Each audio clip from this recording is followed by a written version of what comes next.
And welcome into the Tuesday edition of Robby and Rexrode here on ESPN 102.5 The Game. Robbie Stanley, Joe Rexrode, Ryan Porth here with you on this Tuesday morning in Nashville, Tennessee. We are coming to you live from Fordyce Center in Bellevue.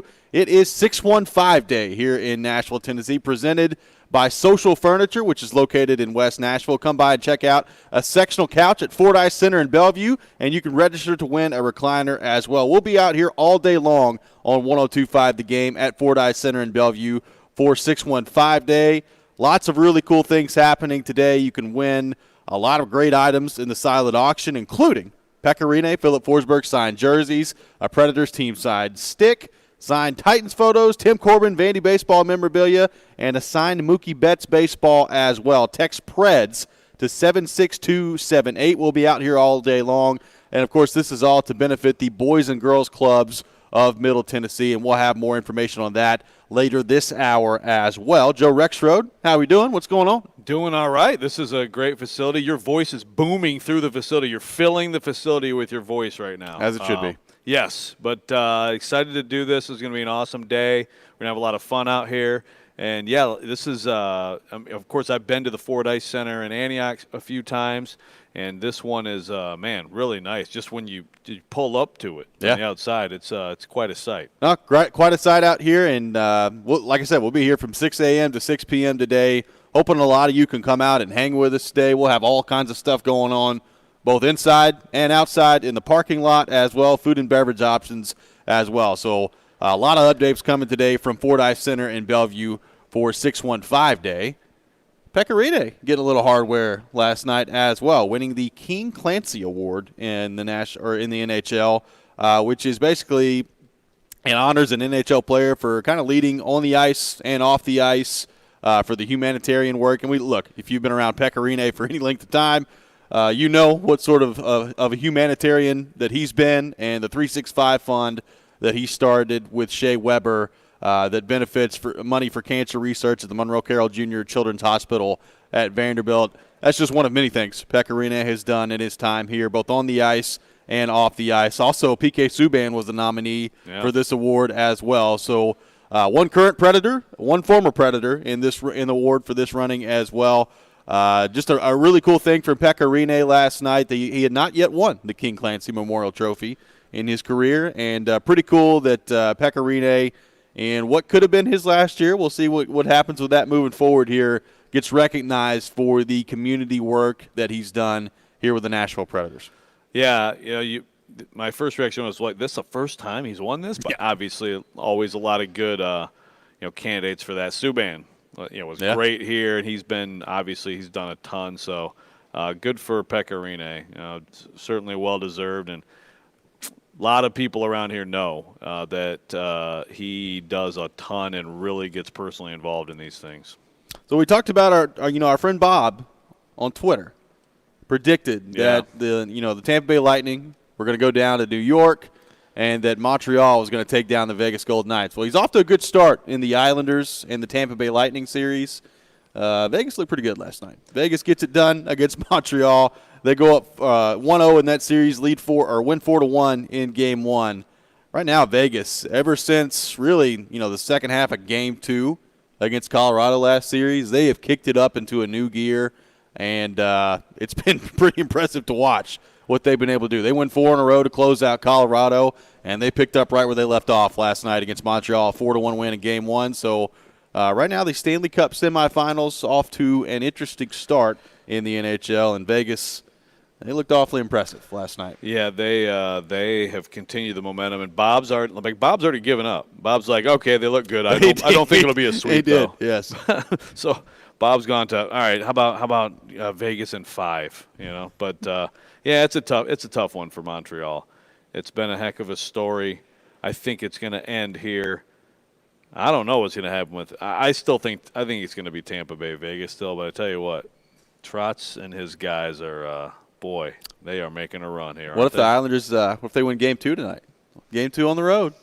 I still might go with the Tampa Bay to win 4 or 5, but at some point it's like you got to recognize the possibility that they could pull this off. Ryan Porth, how in the world are you doing today? Who do you think comes out of this Vegas series? Is it already over? Well, I made the called shot on Friday saying that Vegas was going to sweep Montreal. You did. Don't know if I totally buy that it's going to be a 4-game sweep, but I don't think that one goes past 5. I mean, when Vegas cranks it up, they go to a level that Montreal has not even come close to seeing this year. Yeah, I would agree. This is going to be an interesting kind of test here of, number one, how good is Vegas, but number two, that Canadian division, I've kind of had a thought heading into these playoffs that they could be in for a rude awakening because I don't really buy that many of those teams are very good. And now we could be getting a front row seat to just what happens when you have to face other teams around the league. That's kind of what makes this NHL season so much fun and so interesting to try to figure out is because you don't have kind of that litmus test going around the rest of the league. You're stuck in the same division. I mean, that's partly – I mean, you can make an argument that's what makes the Predators tough to figure out after this year. You got Carolina, Tampa Bay, Florida. What would they look like in a regular 82-game season where you're playing everybody? It's difficult to answer. I feel like you're a little bit biased against Canadian teams.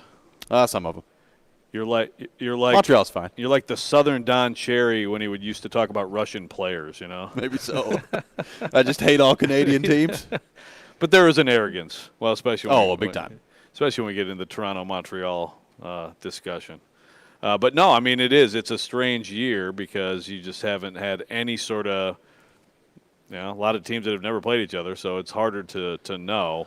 I still think Toronto could be deep in this tournament. I still think they have the goods to be there, but once again, they're just a massive disappointment. It's typically what they do come playoff time. So we'll see what happens on that front. By the way, keep your eye on Toronto. I think there could be some moves coming up this offseason as well. Maybe some trades. Maybe some moves in tandem with Nashville. Maybe. We'll see. Now, the Predators fans have brought up the idea of trading for Mitch Marner. Yeah. Good luck. Look, I get it. And if you're Toronto, like something's probably going to happen. Like you've got to do something probably to shake up that core a little bit. But we had Adam Vingan on last week, and we brought up the idea of a Mitch Marner trade with him. I'd be hard-pressed to do that if I'm Toronto and find a way to come out on top of that one. I mean, the kid is 24 years old. Right. He's putting up 90 points. I mean, you'd be hard-pressed to come out on top of that one. Exactly. So, in the attempt to come out on top of that one, you're going to ask for so much, then the president will be like, okay, I just don't think it's feasible. No, and look, Ryan Ellis has been tied to that as well. I mean, there's a lot of decisions this offseason, not only with the Predators, but like league-wide.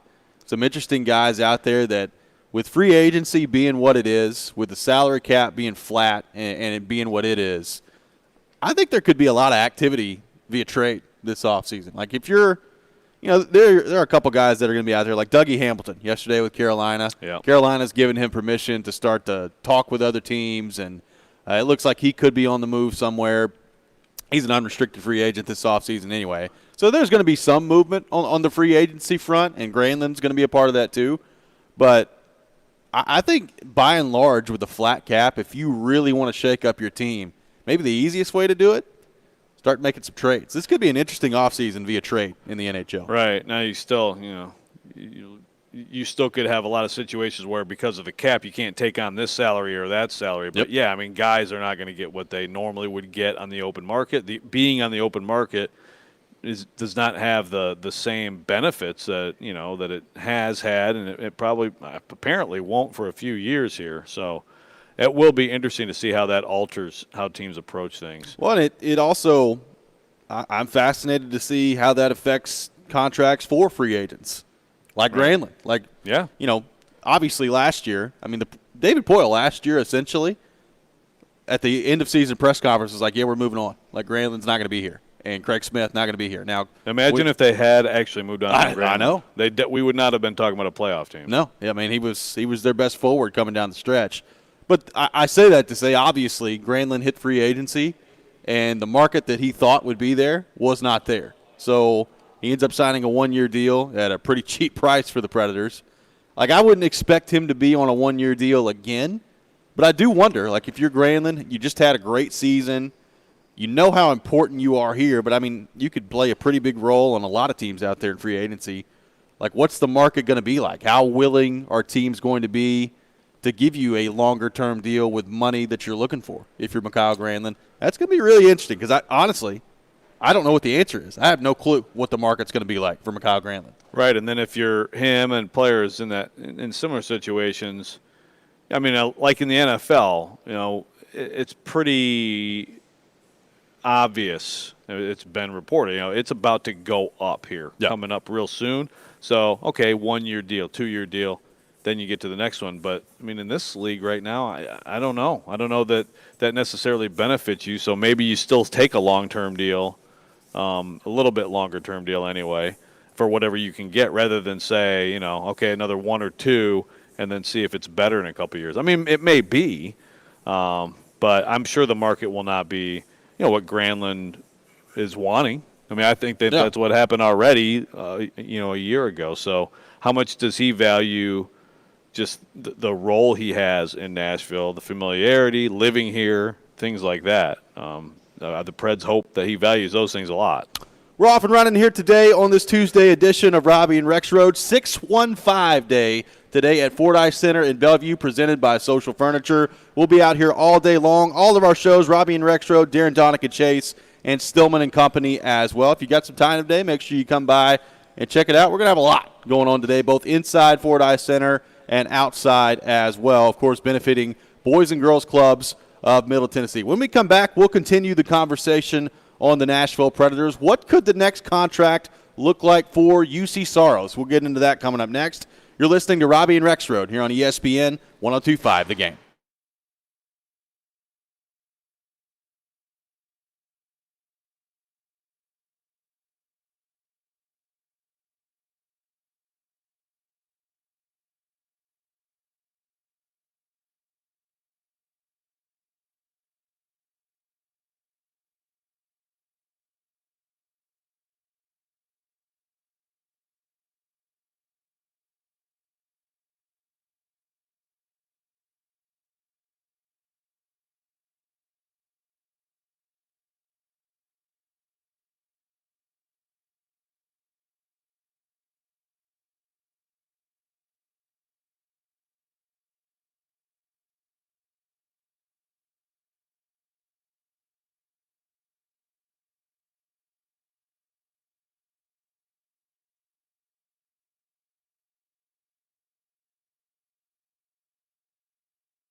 Welcome back in, Robby and Rexrode here on ESPN 102.5 The Game. Robbie Stanley, Joe Rexrode, Ryan Porth here with you on this Tuesday morning in Nashville, Tennessee, live at Fordyce Center in Bellevue for 615 Day, presented by Social Furniture. Joe Rexrode, are you gonna find yourself on the ice today? Is this going to be the first time that you've gone ice skating today? Oh, 100% no. Or 0% chance. Oh, there's always I more will than not zero. be that guy. I'll get you out there. I got a big basketball game coming up here that I have to play. Look, I've seen you operate in other sports. I think you could learn pretty quickly. You're pretty athletic. I was a decent rollerblader. Okay. So, you know. It's not exactly the same, but Yeah. I feel like you could handle it. Like rollerblading, used to be cool in the 90s. Yes. I still have my rollerblades. So, yeah, I mean, I was pretty good at that. So I guess I could do it. But, yeah, at this point, the bones get more brittle and stuff. And it's like, why do you want to do it? Because you're probably going to have some kind of mishap. I'll get close to the ice. Oh, okay. Well, that's good. It's mind-boggling to me that you've been in Michigan for as long as you were. Never got on the ice. Yeah, now I moved after fourth grade. I know. But still, yeah. You went back. Yeah, but college. Like, Yeah. what are you going to do? College, I didn't have time to ice skate. That's true. Trying to learn how to tap kegs. I mean, like you have to prioritize your time. That's true. So, yeah. Good choice by you on that front. And put 30-cent Tina's burritos in the oven and forget about them overnight. That was my college career. Good gracious. Maybe we'll have more to say about that with Charles Robinson later at 9 o'clock today from Yahoo Sports, coming up for our weekly visit at 9 o'clock. One person who we know will be on the ice next year, and that is UC Saros, goaltender for the Nashville Predators. Obviously was awesome for the Predators coming down the stretch, and it feels like the Predators have found their next franchise goaltender. He's 26 years old, and he was making, he signed a 3-year deal worth $4.5 million. So he was making $1.5 million per year the last 3 years for the Nashville Predators, which is pretty incredible when you think about it, especially this year with the value he brought to this team. The question is, as they move forward now, he's a restricted free agent. Obviously, the Predators are going to want to get him signed heading into next year. My question to you is, what do you think that next contract looks like? How long of a term would you go if you're the Predators? How long of a term would you want to go if you're UC Saros as well? And the dollar amount's going to be interesting to figure out on him. I mean, obviously he's going to make more than $1.5 million, significantly more than $1.5 million. But is he a $5 million goaltender? Is he a $6 million goaltender? Where does UC Saros kind of land based on really at this point what has been one pretty excellent year of being a starting goaltender in the NHL? So Pekka Rinne at his peak was making 8. Am I correct there? I believe 7. Oh, was it 7? Yep. Okay. I thought it was 8. And obviously that was earned over some years of being a top goalie. So Saros has not done that yet. This last year. Pekka made $5 million to Saros' $1.5 million. So what about just like flip-flopping that? Just flip it around. I think that could Saros, be on the table. you get the 5. Pekka, please come back for 1.5. I think that could be on the table. Something like that. Now, I've heard some people say, more like 3 for 10 type thing. But, gosh, I feel like he's earned a little bit more than that. Well, his agent certainly is going to feel that way. I sure. can tell you that. It's probably in that range. It's in that, like 4-ish, 4 to 5, I would say, a year. Now, the term is interesting, too, from his perspective. If I'm him, I think I wouldn't want to go more than like 3 years because. Agreed. And if I'm his agent, I'm thinking this too.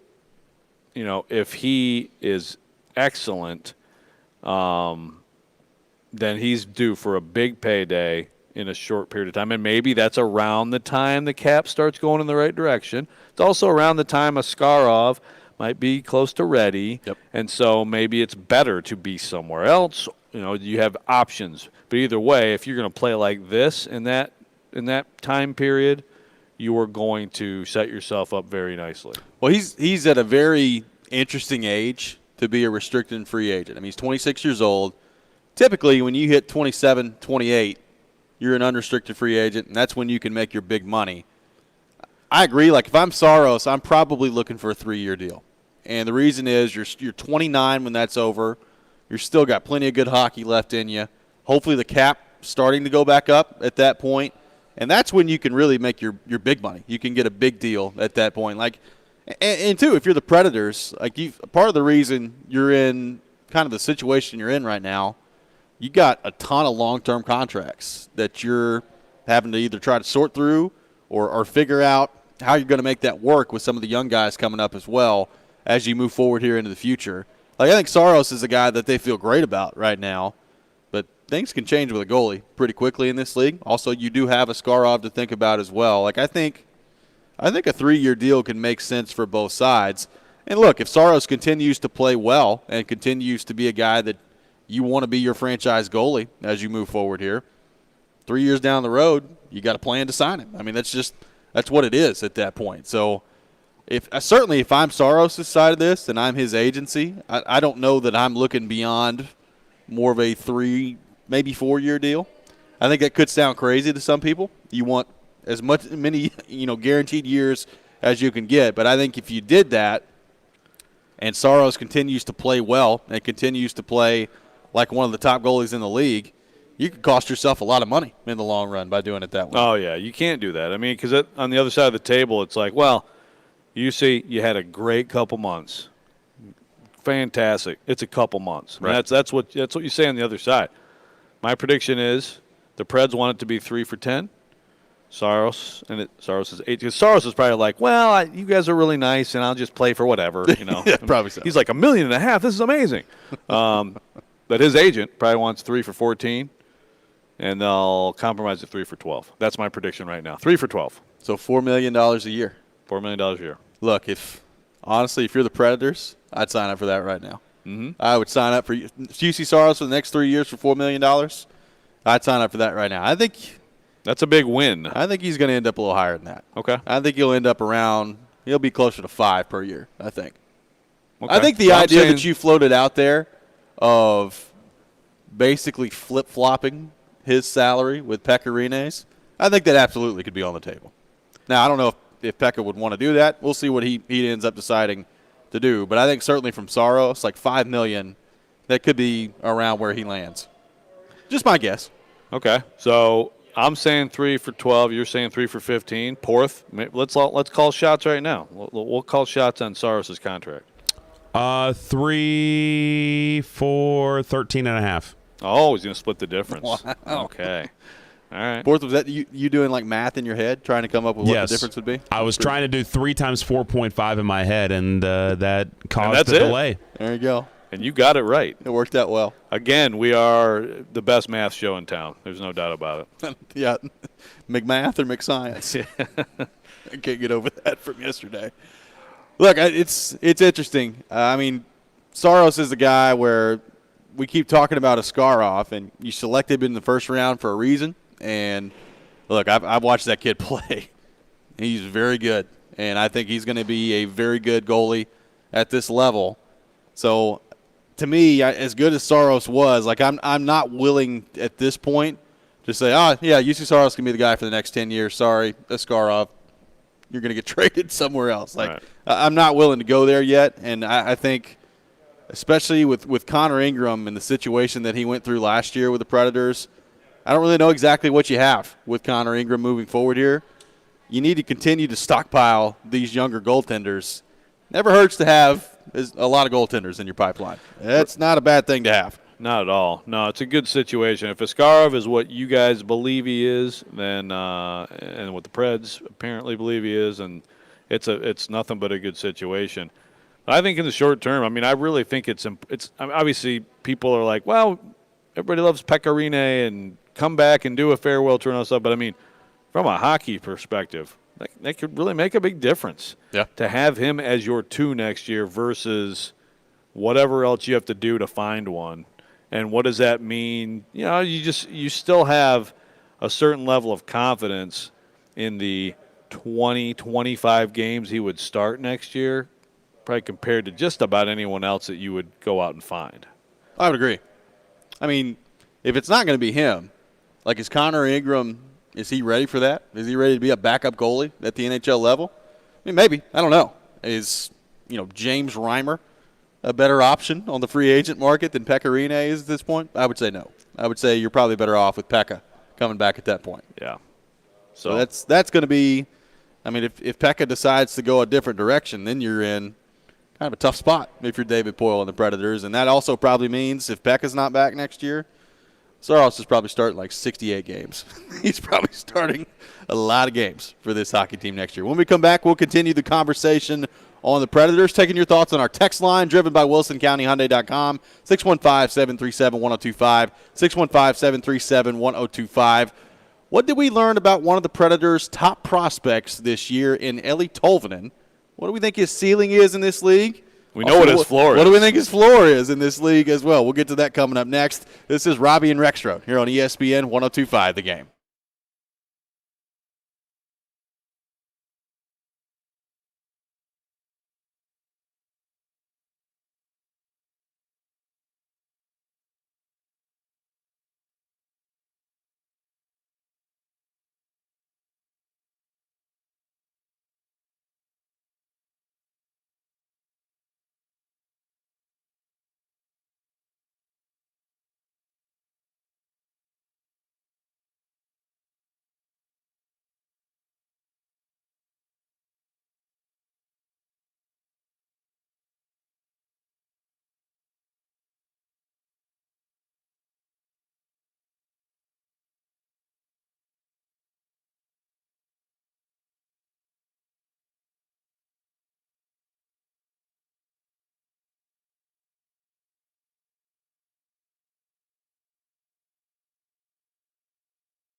Welcome back in, Robby and Rexrode here on ESPN 102.5 The Game, streaming live on Periscope, on YouTube, and on Twitch as well.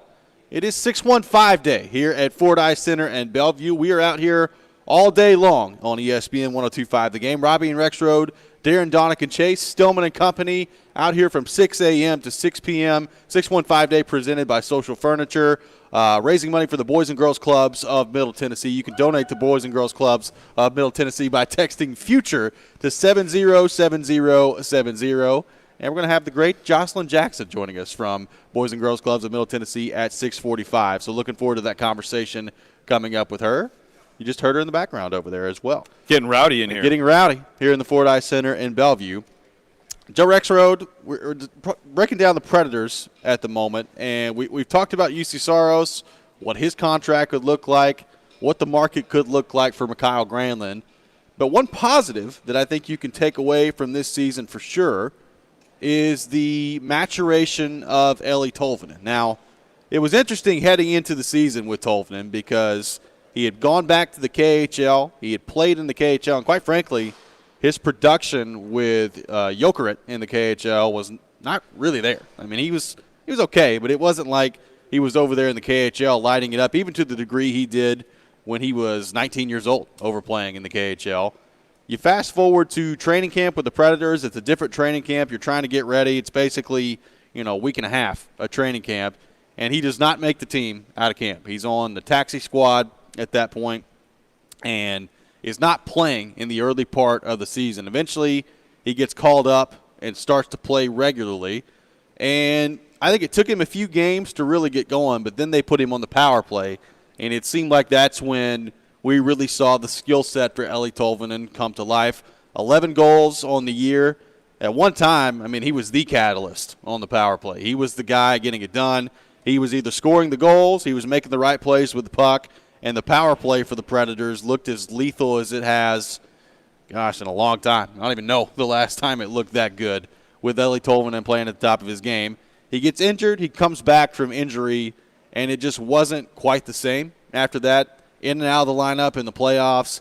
It was not as productive coming down the final stretch of the regular season as well.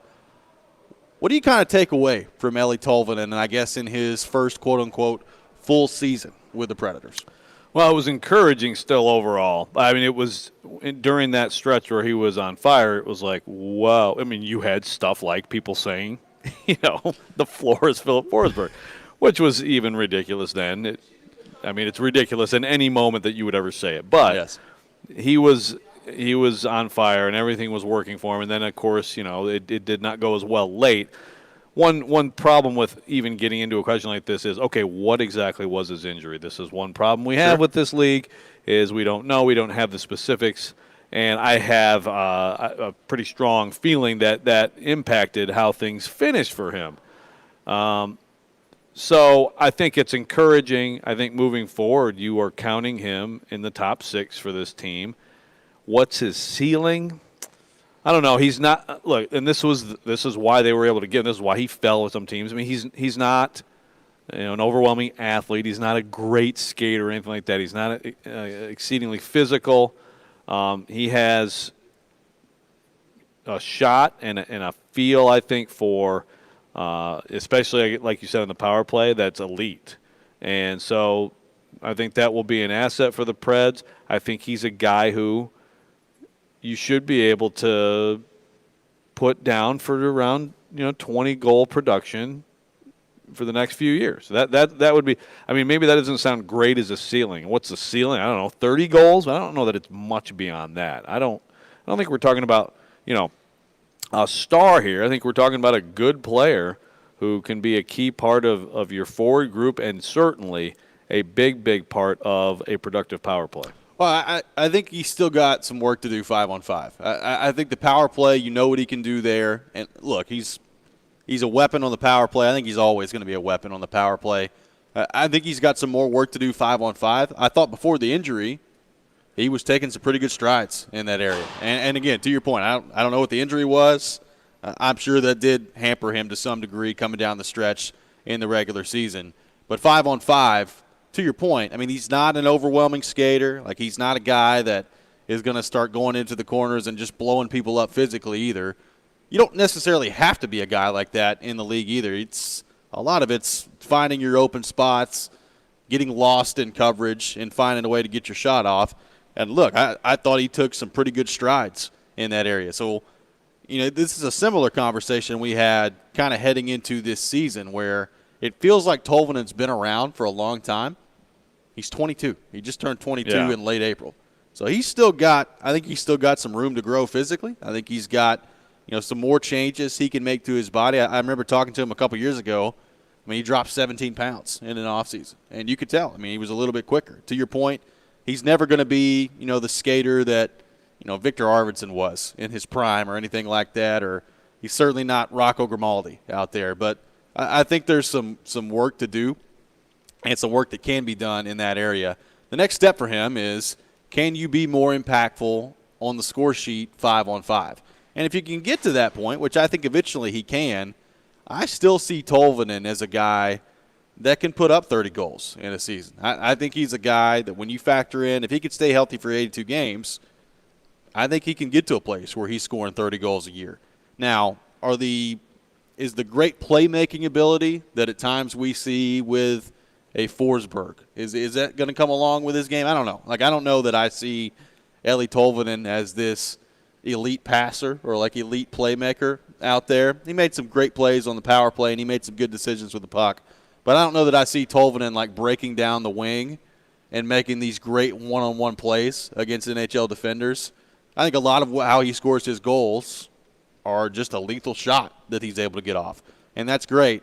But I come away from this season, honestly, with Tolvanen being further ahead than I thought he would be coming into this season. Which, I remember we were having a conversation and taking text on our text line when he did make the team out of camp of, is this guy bust? Is it time to trade and move on from Eeli Tolvanen? And it's probably a good thing that David Poyle and the Predators didn't do that. Yeah, it's still an overall. It's just the way it finished was disappointing. The fact that he wasn't in the lineup at the end against Carolina, and he just wasn't as effective. But I agree with everything you said there. I do think that he's got a great feel. Again, when it's 5-on-4, it's easier for that to come out. But I do think he has a real good feel for moving the puck and just manipulating, defense. When you're on the power play, it's almost like, to me, I think you can expect him reasonably to be something, not the same kind of player, but like Craig Smith, put him down for he's going to get you 20-plus goals, and he's going to, now in a different way. Very different players. But what he does well, he will do it well. And I would agree, the 5-on-5 took his play took a big jump. And it was, again, he was doing some things out there. You're like, wow, okay, look at that. And he's throwing the body around a little bit. Yeah, a little bit. And that's what John Hines wants of all his forwards, regardless of pay grade or where they are on the lineup. And so I think a lot of that was taking for him this year, and it's a huge step forward.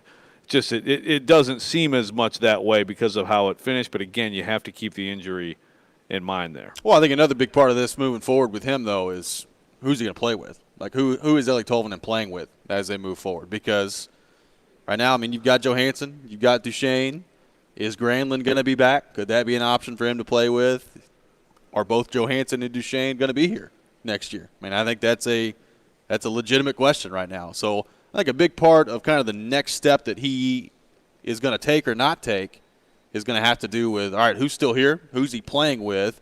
And is the center that he's playing with playing at a level that he can elevate Eeli Tolvanen? Because I still think at 22 years old, Tolvanen to me is not yet a player that can carry a line. I think he needs somebody with him that can distribute the puck and that can elevate his play. And if it's going to be either with Johansson or Duchesne, they've got to find a way to do that in the regular season, and that's not really been the case the last 2 years. Right. Like you said, it's for him. It's about finding those little spaces on the ice and using that one skill he has that is absolutely elite in this league or any league. No, he's not. Like a Forsberg can carry a line from the wing. You know, Yeah. I don't see Tolvanen being that guy ever. Sorry for those who. I thought that was the floor. Yeah, yeah. Where do we think that one from Stillman's going to rank in terms of the all-time takes? Well, I mean, There's a lot. I don't have the list in front of me, but I hope someone's compiling a list. Well, I thought Ben on the text line was at one point. I don't know if he still is or not. That's true. I think Ben has had some good ones. Yeah, I don't know. Will that? I mean, that might be the floor for his bad takes. You know. Could be. Wow. You like that, Porth? Jeez, that was something. Or close to the floor. I mean, there's some doozies. Come on now. That may have been that was definitely the first dad joke we've had on the show today. I'm sure Porth will come up with one better. We were talking about it during the break. Like, I can't get over the racing math science joke you made yesterday. That I don't know if even today you should still be allowed to talk. Well, maybe Racy McHistory his floor would be Julio Jones. Yeah, you need to go to McDetention. Jeez. Good gracious. All right, we got to go to break after that. When we come back, we will be joined by Jocelyn Jackson from the Boys and Girls Clubs of Middle Tennessee. We're out here today at Fordyce Center in Bellevue. 615 Day, presented by Social Furniture, out at Fordyce Center in Bellevue, raising money for Boys and Girls Clubs of Middle Tennessee. We'll get to that coming up next. This is Robby and Rexrode here on ESPN 102.5 The Game.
Welcome back in, Robby and Rexrode here on ESPN 102.5 The Game. Robby Stanley, Joe Rexrode, Ryan Porth here with you on this Tuesday morning in Nashville, Tennessee. Out at 615 Day here at Fordyce Center in Bellevue, presented by Social Furniture, raising money for Boys and Girls Clubs of Middle Tennessee. And we are pleased to be joined by Jocelyn Jackson and Denise Carruthers from Boys and Girls Clubs of Middle Tennessee. Ladies, how are y'all doing? Doing great. Thanks for having us. Thanks for coming on with us. We appreciate y'all taking time to do it. So, Jocelyn, let's start with you. Just a day like this where the community is coming together and we're meeting up together for 615 Day here today at Fordyce Center. What does a day like today kind of mean for you guys at Boys and Girls Clubs to get people out here raising money and raising funds for Boys and Girls Clubs of Middle Tennessee? Oh, my goodness. This is so special for us. So Boys and Girls Clubs of Middle Tennessee has been in our community for 118 years, serving all young people, especially those who need us most to reach their full potential. And having a day like 615 Day to celebrate all of the amazing things that we have going on in our area, in our city, and to have the community just wrap their arms around our club members, it's just so incredible. So we love having everybody come out.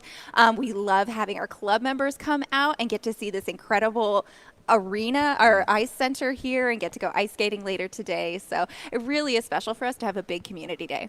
And, by the way, if you want to donate to Boys and Girls Clubs of Middle Tennessee, text FUTURE to 707070. That's FUTURE to 707070. Yeah, and so obviously we're going to have people out here having fun, gathering, things like that. What a day like this, what are you hoping to get out of this? Beyond, obviously, there's donations and people gathering, but in terms of a message you want to deliver? Yeah, so we just would love for everyone to walk away from today feeling like they really understand what are the needs in our community right now and how they can be a champion for youth. So we all know the last year and a half has been really challenging, especially for our young people trying to navigate how we went into a virtual world, schools being closed or back open, what's going on, all that kind of stuff.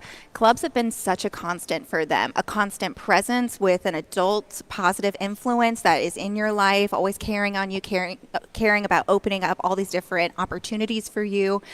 And we have lots of different wraparound services. And Denise, I know you can really speak to a lot of what goes on in the club since she is in our club almost every day out of our Franklin. And I think for one thing, for me, today is special because this may be the first time many of our club members have been outside of school since the pandemic. So, yeah. Because there's not been anything open. So it's really special to me just hearing them how excited they were to come here today and ice skate, because many have not ice skated, so they're going to be exposed to ice skating today. They could teach him a thing or two, that's for Yes. sure. But we kicked off our summer program the day after Memorial Day. So those coming are from our summer program, which is a 10-week program in our sites. And so they come in the morning times. They may have breakfast first thing in the morning. The first part of the morning is academic enrichment. So they do like summer brain game. There are a lot of STEM activities. We have a club next, which is focusing on Code Academy this summer, teaching them how to code. And then in the afternoons, there may be recreational activities, art, like today, the field trip, the teens. We have a teen program at the Preston Taylor Boys and Girls Club this summer. So they're doing entrepreneur, community service. So it's a lot of activities going on, and we try to, because of the children we typically serve, most people, when they go back to school in August, they're going to say, where did you go this summer? Well, I went to Disney World. Then maybe a Boys and Girls Club, some of our members don't get that exposure. Mm-hmm. So we try to give them that. So when they go back to school, I was at the Boys and Girls Club, and I'm so excited, and we did this, this, and this, and this. Absolutely. So Denise, what has the Boys and Girls Club meant to you? Just being with this club for as long as you have and seeing what you've been able to experience, what has this experience meant to you? Well, I'm on my second generation, and I guess because you get to see them grow, like I was telling everyone, we had someone in my office the other week as a surprise, and I heard him tell a group of teenagers, I've known Miss Denise 26 years, and I had no idea who it was. And then he came around the corner, and he was right, because I started as a volunteer in '96, and he was 12.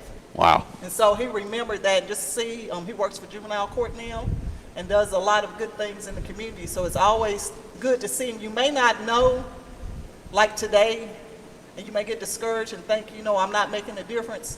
But when they come back and you see the product and their careers, because and we've got alumni that came through when I was on the operations and program directly involved with program side. They're all over the country now. So it's amazing to see that. Yeah, great futures really do start in the clubs. Absolutely. So, Jocelyn, tell us about Dub 100 by 2026. What's that mean for the Boys and Girls Clubs of Middle Tennessee? Dub 100 by 2026 is our 5-year ambition to double the number of youth we serve by 2026. We want to get to 10,000 children and teens in our clubs every year. But not only that, we want to make sure they're all 100% ready for their great future. So that means ready to read, ready for class the next day, ready to graduate, ready for their career, and ready to serve their community. So all 5 of those are program areas you'll find in our clubs, everything that we need once you go on to whatever you do in your life. We think that is just making you ready for an amazing future. And so you'll hear us say all over the office, we're going to get matching tattoos soon. Dub 100 by 2026. Love it. Well, we appreciate y'all taking time to join us. Jocelyn Jackson and Denise Carruthers from the Boys and Girls Clubs of Middle Tennessee. And by the way, we'll be out here all day today at 615 Day at the Fordyce Center in Bellevue. If you want to donate to Boys and Girls Clubs of Middle Tennessee, text the word FUTURE to 707070. That's FUTURE to 707070. Thanks so much for joining us. We appreciate it. By the way, silent auction items as well for the Predators, 76278. You can text Preds to 76278. Pecorine, Philip Forsberg signed sticks, Predators team signed stick as well, signed Titans photos, signed Tim Corbin and Vandy baseball memorabilia as well, a signed Mookie Betts baseball. Lots of great prizes on the table as well. And you can come out here to 615 Day as well, presented by Social Furniture at Fordyce Center in Bellevue. Robby and Rexrode, Darren Donick and Chase, and Stillman and Company will be out here all show long as well. So, Joe, it's going to be an exciting day here today at Fordyce Center in Bellevue. It is, absolutely. And thank you so much both for joining us. I did have one more question. If there's one need, what would be the biggest need? Obviously, resources, but what about volunteers? Like how is that going? I mean, when you look around, what's most needed right now? Absolutely. So our clubs are reopening as more and more people are getting vaccinated and restrictions are being lifted. We need volunteers back in our clubs. So regular mentors, tutors, somebody that wants to come in and say, like, I want to throw a big field day for the club members. We can do something like that. Whatever your passion is, whatever kind of expertise you have, or if you just want to roll up your sleeves and have fun, we could use so many people to come into our clubs. Absolutely. Well, if you're interested in doing that, come on out today. I mean, we would love to get you more information here at Fordyce Center in Bellevue. And as we said, we're starting to open back up, and things are starting to get closer and closer back to normal. So it would be great to have that. Jocelyn, Denise, we appreciate y'all so much for taking time to join us this morning. Thank you. And we'll get you in one of our clubs pretty Please, soon. absolutely. Yeah. Absolutely do that. We're going to continue this conversation all show long here today for 615 Day here on Robby and Rexrode. We are streaming live on Periscope, on YouTube, and on Twitch as well. And if you can't make it out to Fordyce Center today, that's okay. Again, you can text to donate to Boys and Girls Clubs of Middle Tennessee FUTURE to 707070, and that'll be taken care of for you electronically via your phone on that front as well. Joe, we got a lot to get to today here on the show as well, coming up with the Titans as well. Zach Ertz, rumors back on the table for the Titans. We'll get to that coming up to begin the next hour. Titans minicamp opening today as well. What are kind of your initial thoughts, your impressions for the first day on the field for Titans minicamp as we look ahead to that getting underway today? Well, the first question is everyone going to be there? And are you going to see the whole crew? Now, you won't see the whole crew because, like, Taylor Lewan will not be there on offense, but you're going to see the whole skill crew out there together, the 2, 11, and 22. Tannehill thrown to all those guys. I mean, that's just the visual of that collection of talent together would be fun to watch. You've got some rookies, of course, and Josh Reynolds, a newcomer who just starting to get back into it. Elijah Molden just starting to get back into it last week in OTAs. So are those guys going to be full go today? I'm trying to think of anybody. I mean, we're not going to see Caleb Farley. Danico Autry was out there last week. We're not going to see Bud Dupree. So, but it's 3 days of. Well, I think it's 2 days actually that we get to watch. They're going to also have another day Thursday that won't be open. But this is it. This is it until camp, and so this is probably the first glimpse of that offense together. There's limitations in what you can see, but in team period, good luck to these corners. They get to get some good work in today.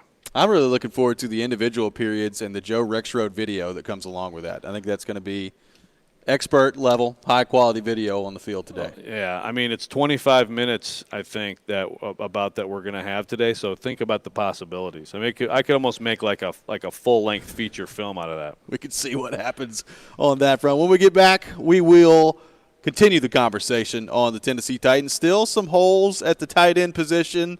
And the Zach Ertz rumors continuing to pop up for the Titans. Is that still a realistic possibility at this point for Tennessee? We'll get to that coming up next. You're listening to Robby and Rexrode live from the Wholesaling Studios, powered by RumbleOn.com here on ESPN 102.5 The Game.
Welcome back in, hour number 2 of Robby and Rexrode here on ESPN 102.5 The Game. Robby Stanley, Joe Rexrode, Ryan Porth here with you on this Tuesday morning in Nashville, Tennessee. We are live today at Fordyce Center in Bellevue for 615 Day, presented by Social Furniture. Social Furniture located in West Nashville. Come by and check out a sectional couch at Fordyce Center in Bellevue. You can register to win a recliner as well. We'll be out here all day long today on ESPN 102.5 The Game for 615 Day at Fordyce Center in Bellevue. Robby and Rexrode, Darren Donica Chase, and Stillman and Company as well, raising money for Boys and Girls Clubs of Middle Tennessee. A silent auction is underway. Will be underway till 6:15 tonight. Text PREDS to 76278. That's PREDS to 76278. Some of the items include a signed jersey by Pekka Rinne and Philip Forsberg, Predators team signed stick, a signed Titans photo, signed Tim Corbin Vandy baseball memorabilia, and a signed Mookie Betts baseball as well. So lots of cool items available for you to bid on for the silent auction. Just text PREDS to 76278. Joe, it's going to be a fun day here today at Fordyce Center in Bellevue. Lots of things going on both inside and outside. A parking lot party from 10 a.m. to 3 p.m. at the Fordyce Center in Bellevue. Free food and games, family fun activities, giveaways from sponsors, public skate sessions as well, which means I'm going to keep harping on you to find your way on the ice at some point. Yeah. I mean, if I, it's like dip your toe in the water. If I do that, does that count? Sure. Just touch my toe to the ice? Yeah. I mean, it's a good start. It's more than you've done so far. How are you as an ice skater? Oh, not bad. Yeah? Yeah. Well, let's see it then. Okay. We can do that. I have no problem. I mean, I can get video of that before I go get video of Julio Jones. It'd be similar levels of athletic excellence. There is a good point on that. Speaking of Julio Jones, Titans minicamp getting underway today. The addition of Julio Jones coming into this offense means that really a move that I thought the Titans could make, I kind of took off the table, but still some rumors out there circulating that Zach Ertz could be on the move from Philadelphia. And Bleacher Report came out with an article, I believe yesterday, listing off some realistic destinations for Zach Ertz if he moves on from Philadelphia. The Cardinals on the list, the Carolina Panthers as well, the Indianapolis Colts, the Jacksonville Jaguars, and the fifth team mentioned on this list is the Tennessee Titans. Quote, the Tennessee Titans list as a realistic destination because of a recent comment by general manager John Robinson. After the Titans acquired Julio Jones, Robinson said the team is assessing the tight end position. Joe, as you look at the Titans, where they are in the salary cap, and now with Julio Jones coming in as well, is Zach Ertz even a realistic possibility anymore for this Titans offense? Well, I don't know that it's too realistic, but I guess you can't totally rule it out. I would still suspect. First of all, yesterday, we got to talk to the assistant coaches, and so Luke Steckel, who now of course has moved in for Todd Downing, talking about the tight ends. And look, any coach at this point, you're never going to have a situation where you're like, so what do you think about your group? Yeah, we really need to add a tight end to this group. This room just really doesn't have enough good guys in it. He's very, optimistic and positive about the guys that he has. He actually, he made a pretty strong case. He's on Swaim, a little bit underrated as a pass receiver, really good, especially against zone coverage, just finding the spot. He's got a real feel for that. And then, Ferkser as a blocker. He said, basically, to paraphrase what he said yesterday is, Ferkser is better than you think as a blocker. And the thing is, I think both those things can be true, and they still have to go get somebody because, and this is a big part of this week too, to me, is seeing those guys, the two undrafted rookies. We're going to see Pinckney this week, he said. He's excited to work with Pinckney. Sounded like we're going to see Pinckney this week. Jared Pinckney, of course, from Vanderbilt. Who, as he pointed out, there's no NFL film on him. They didn't have preseason games last year.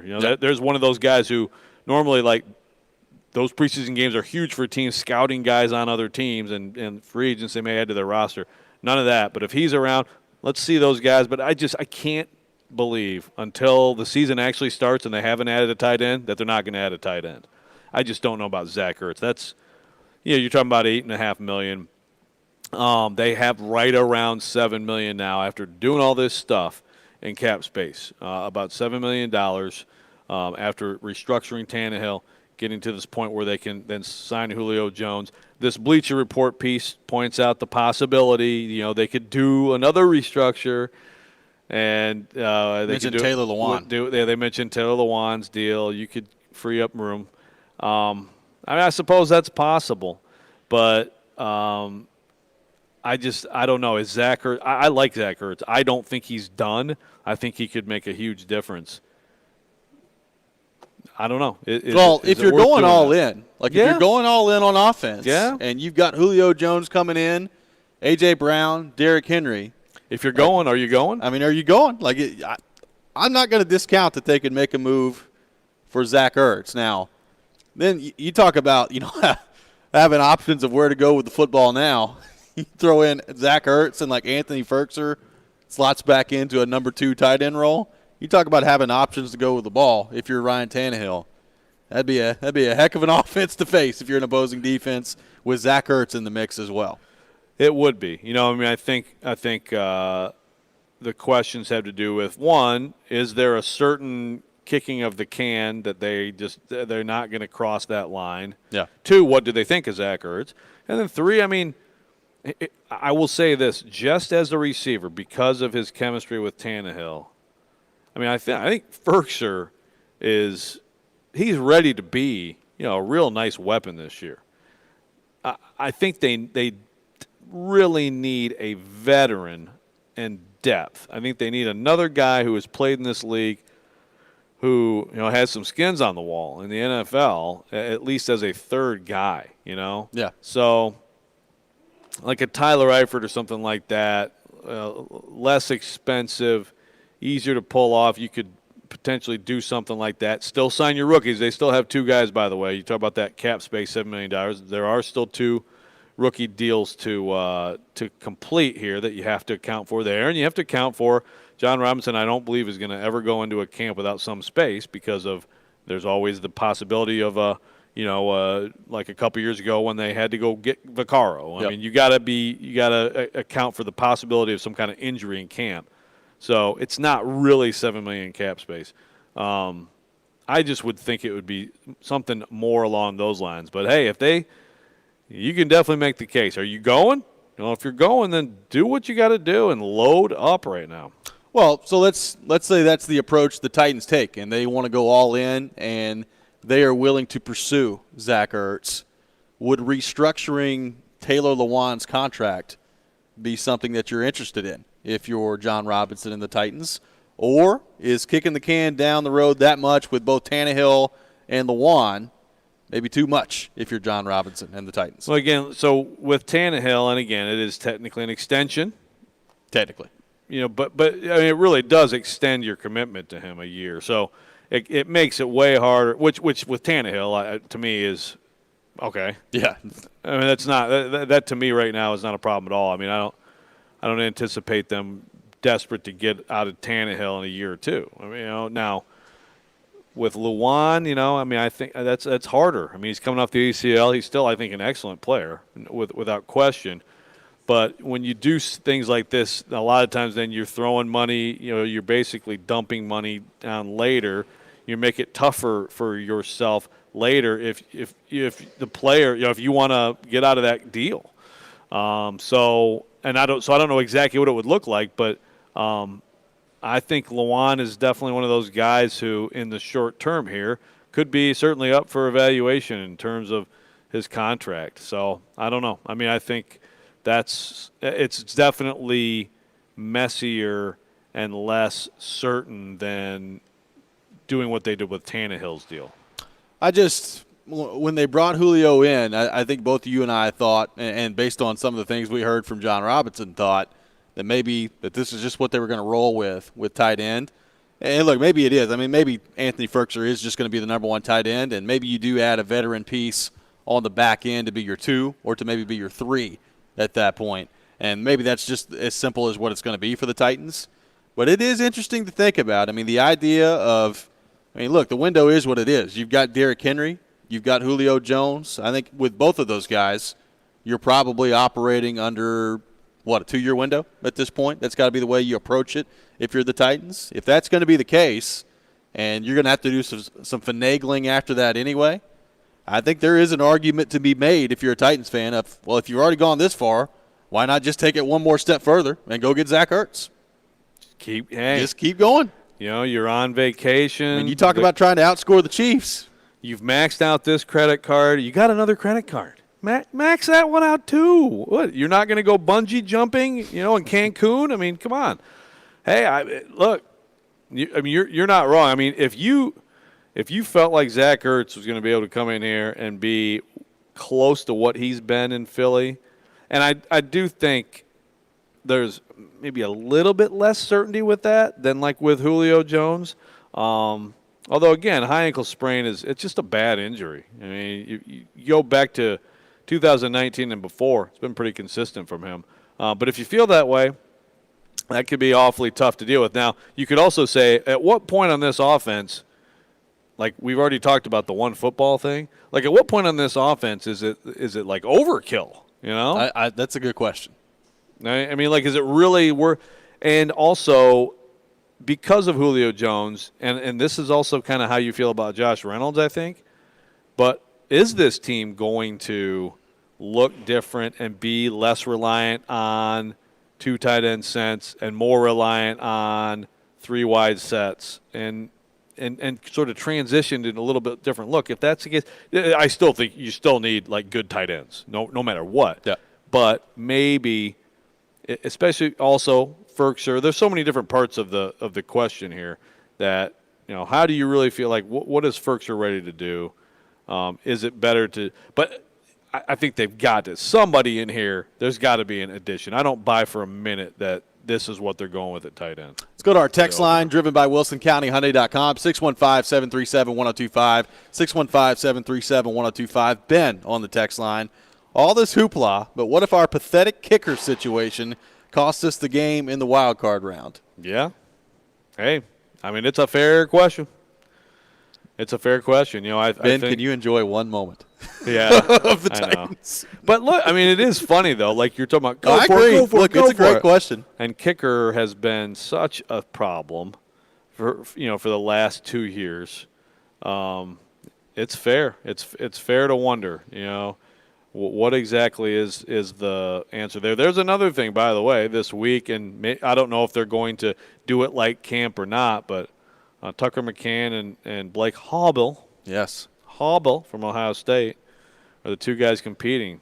It'd be interesting to see if either of them stands out. Either or both looks really good or bad. I'm still expecting Stephen Gostkowski to be the kicker. And by the way, let's talk about cap space. There's another, I don't know, $2 million and a half, $2 million that you got to count for that too. So that counts in this discussion too. But I agree, like you cannot just say, well, we'll be fine. We'll score so many touchdowns. Who cares? Going for two. Leo. Maybe you can. We'll see what happens with this Titans offense. We'll continue the discussion on the Titans offense, taking your thoughts on our text line, driven by WilsonCountyHyundai.com, 615-737-1025. Should the Titans go all in completely and bring in Zach Ertz? What do you think about Anthony Ferkser being the number one tight end as well? All that coming up next. This is Robby and Rexrode here on ESPN 102.5 The Game.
Welcome back in, Robby and Rexrode here on ESPN 102.5 The Game, streaming live on Periscope, on YouTube, and on Twitch as well. Going to be joined later this hour by Tony Vitello, Tennessee baseball coach, coming up at 7:45. We'll look ahead to Game 1 of the College World Series with him coming up for the Vols. That coming up later this hour at 7:45. Right now, discussing the Titans.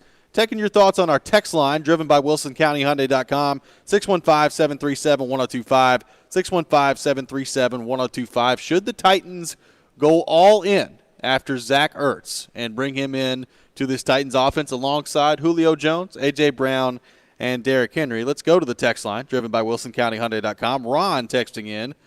Good morning, guys. If we're making a run and going for it, we can make it work money-wise. Why not go after Delanie Walker? I'm sure he'd like to make a run with us. There's a lot of Delanie Walker discussion that continues to pop up on this text line, Joe Rexrode. Your thoughts on Delanie Walker? I don't know what else to say. I don't know what else to do, Ron. Why are you doing this to us, Ron? Ron, why are you doing this to us? I'm going to start just throwing out other ideas, actually. Okay. Do you have one? What about like Keith Bullock? We have another texter that Could he not help at linebacker? Got another texter that asked, could you sign Delanie Walker for depth? There you go. How about D. Mace? D. Mace at receiver. You got Bruce Matthews. I mean, Yeah. who have we got? Let's bring all the legends back. Bring all the legends back. Eddie's in town. Back up for Derrick Henry. And look, I know that it's busy. No, Eddie might be able to still play. Actually, he probably can still crush people. Probably still play. What about Eddie as like Derek's fullback? That'd be pretty good, be something. right? Look, guys, Delanie Walker was last a productive starting level tight end in 2017. I understand there's like the sentimental value there of Delanie Walker. He was a great player here, has had a great career. Well, what about bringing him in as your 3? Yeah, okay. Sure. Do it.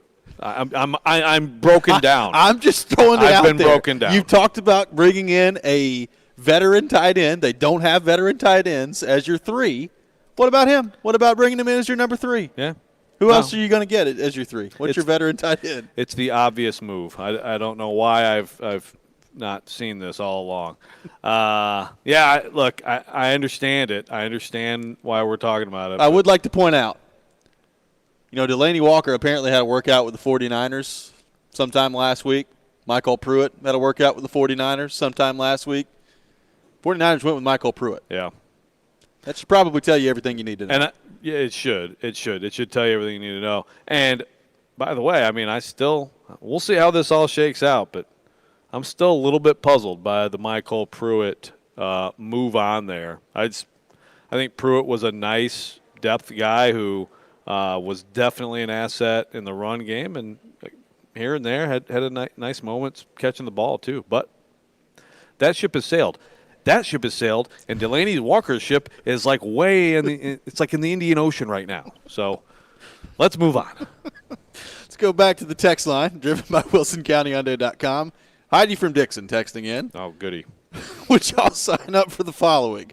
The Stars are all healthy. Henry has 1,200 yards on half the carries. Both Julio and Browns average over 14 yards per catch, and the defense gets 28 sacks and a good side of turnover ratio. If you don't sign up for that, go get Zach Ertz. That's a lot to keep up with, Heidi. All right, I got to read this now myself. I'm sorry, too. Henry, 1,200 yards on half the carries he had last year. Julio, half the carries. Half the carries. Julio and A.J. Brown averaging over 14 per catch. The defense getting 28 sacks, I guess improving on 19. Still not very good. And they're on the good side of the turnover ratio. Do you sign up for that right now? I would say no. The 28 sacks is the only part of that that's like, that's not good. Well, if Derrick Henry is getting half the carries he got last year, it probably means Derrick Henry is hurt at some point. Gosh, but they're going to reduce his carries. They're not reducing them by half. Yeah, but Heidi's got him going 6 per carry. I know. 6 per carry sounds pretty good. Maybe it's just balanced offense. Maybe so. I don't know. I'm disappointed that you didn't rip me somewhere in there, Heidi. That's an interesting collection of ideas. Her text is still not showing up. Do I have like Heidi blocked on my the text line? Just driven by WilsonCountyHyundai.com. WilsonCountyHyundai.com. Reopen it. That's an interesting but the 28 sacks, I don't think anybody would sign up for that right now. 19 is awful, like putrid. 28's bad. Well, what did they have 2 years ago when 45. they had 45 sacks and everybody was like, "Yeah, you need to get a better pass rush." Right. Well, because they got 45 sacks spread out all over the defense.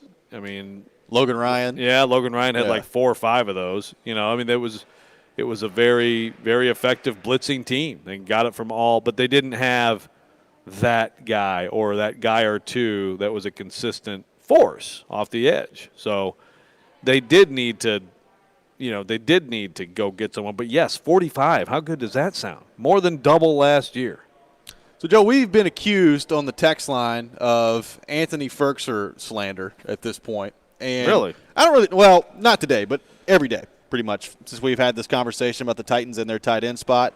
And look, I like Anthony Ferkser. I think he's a good player. I'm just not convinced at this point that he's a number 1 tight end. Maybe he is. Now, maybe he comes out this year and he leaves no doubt and is a number 1 tight end for this team, and that just is what it is at that point. If this is the route the Titans go and Anthony Ferkser is going to be their guy, what do you think the ceiling is for Anthony Ferkser as a tight end 1 in this league for the Titans, on this team, in this offense? See, again, the problem with that is I do think Anthony Ferkser is good. I think he's got great feel as a route runner for getting open, for setting guys up and, producing. I think he could be what they hope he is, and he could do the job, and the numbers could be not huge. It's just hard with this offense. By the way, Heidi does point out her scenario is that the stars are all staying healthy. That is true. I mean, a lot of that's great. That's great. The 28 sacks is not great. A lot of shootouts there. It's hard to answer the question. I'm less Ferkser as the tight end 1 concerned at this.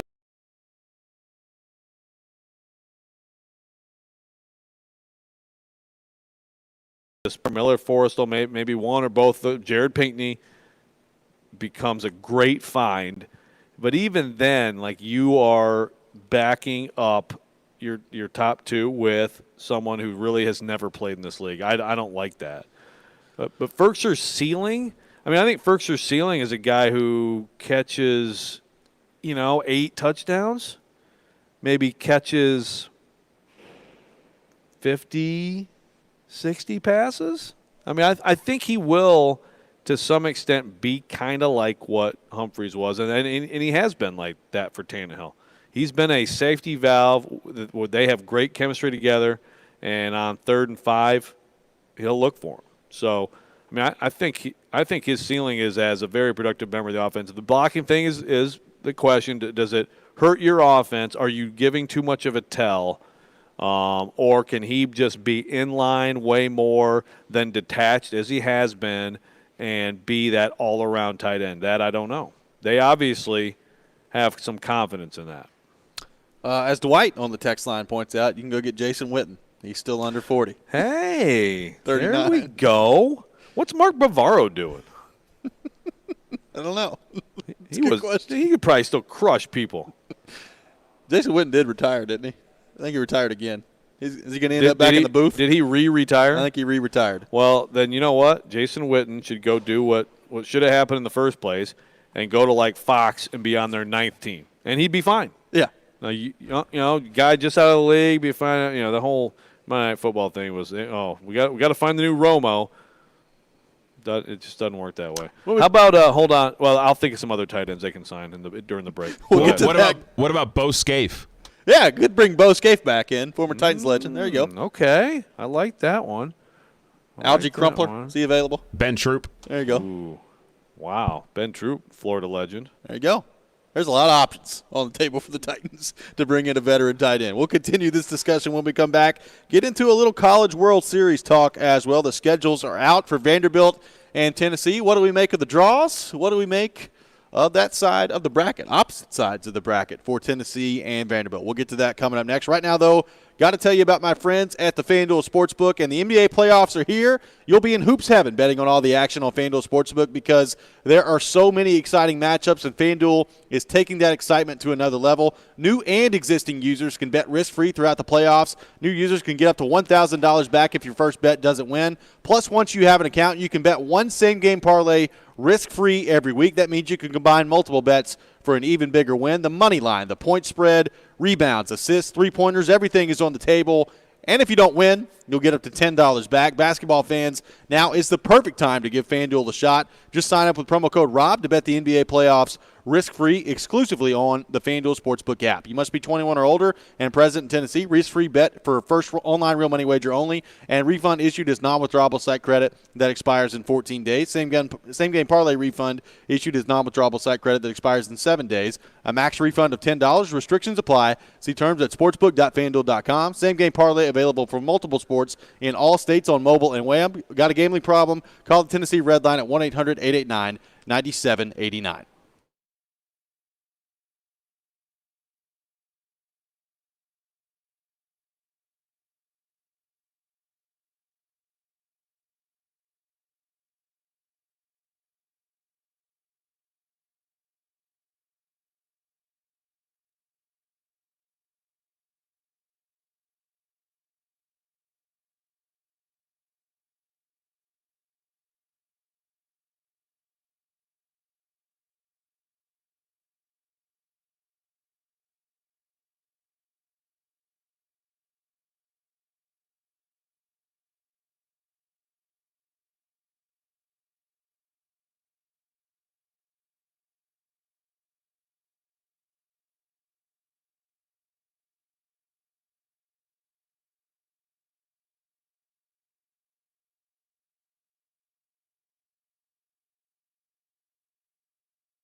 Welcome back in, Robby and Rexrode here on ESPN 102.5 The Game, live at Fordyce Center in Bellevue on this Tuesday for 615 Day, presented by Social Furniture. We'll be out here all day long on ESPN 102.5 The Game, raising money for Boys and Girls Clubs of Middle Tennessee with great silent auction items as well. The items include a Pecorine and Philip Forsberg signed jersey, Predators team signed sticks, signed Titans photos as well, Vanderbilt Tim Corbin memorabilia, and a signed Mookie Betts baseball. All of that are just some of the items that are included in the silent auction. Text PREDS to 76278. That's PREDS to 76278 to make your bids on the silent auction items. And lots going on today.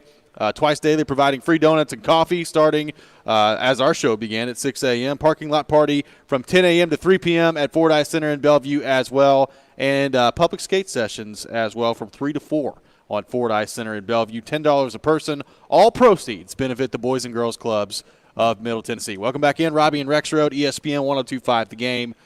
Taking your thoughts on our text line, driven by WilsonCountyHyundai.com, discussing the tight end position. There's some thoughts not to be read on the There air. are some thoughts that are really great on this text line, driven by WilsonCountyHyundai.com. Got a texter that says Miller Forstall will be impactful, especially in the blocking game, and not to mention he was a great third down and red zone target at Alabama. I did like Miller Forstall at Alabama. I mean, obviously, there's a ton of weapons on that offense, and it's not like he was a guy that was featured all that much. But, I mean, I don't think that Miller Forstall is going to have like this great NFL career or anything, but I'm not going to discount the possibility that he could come in and be your three.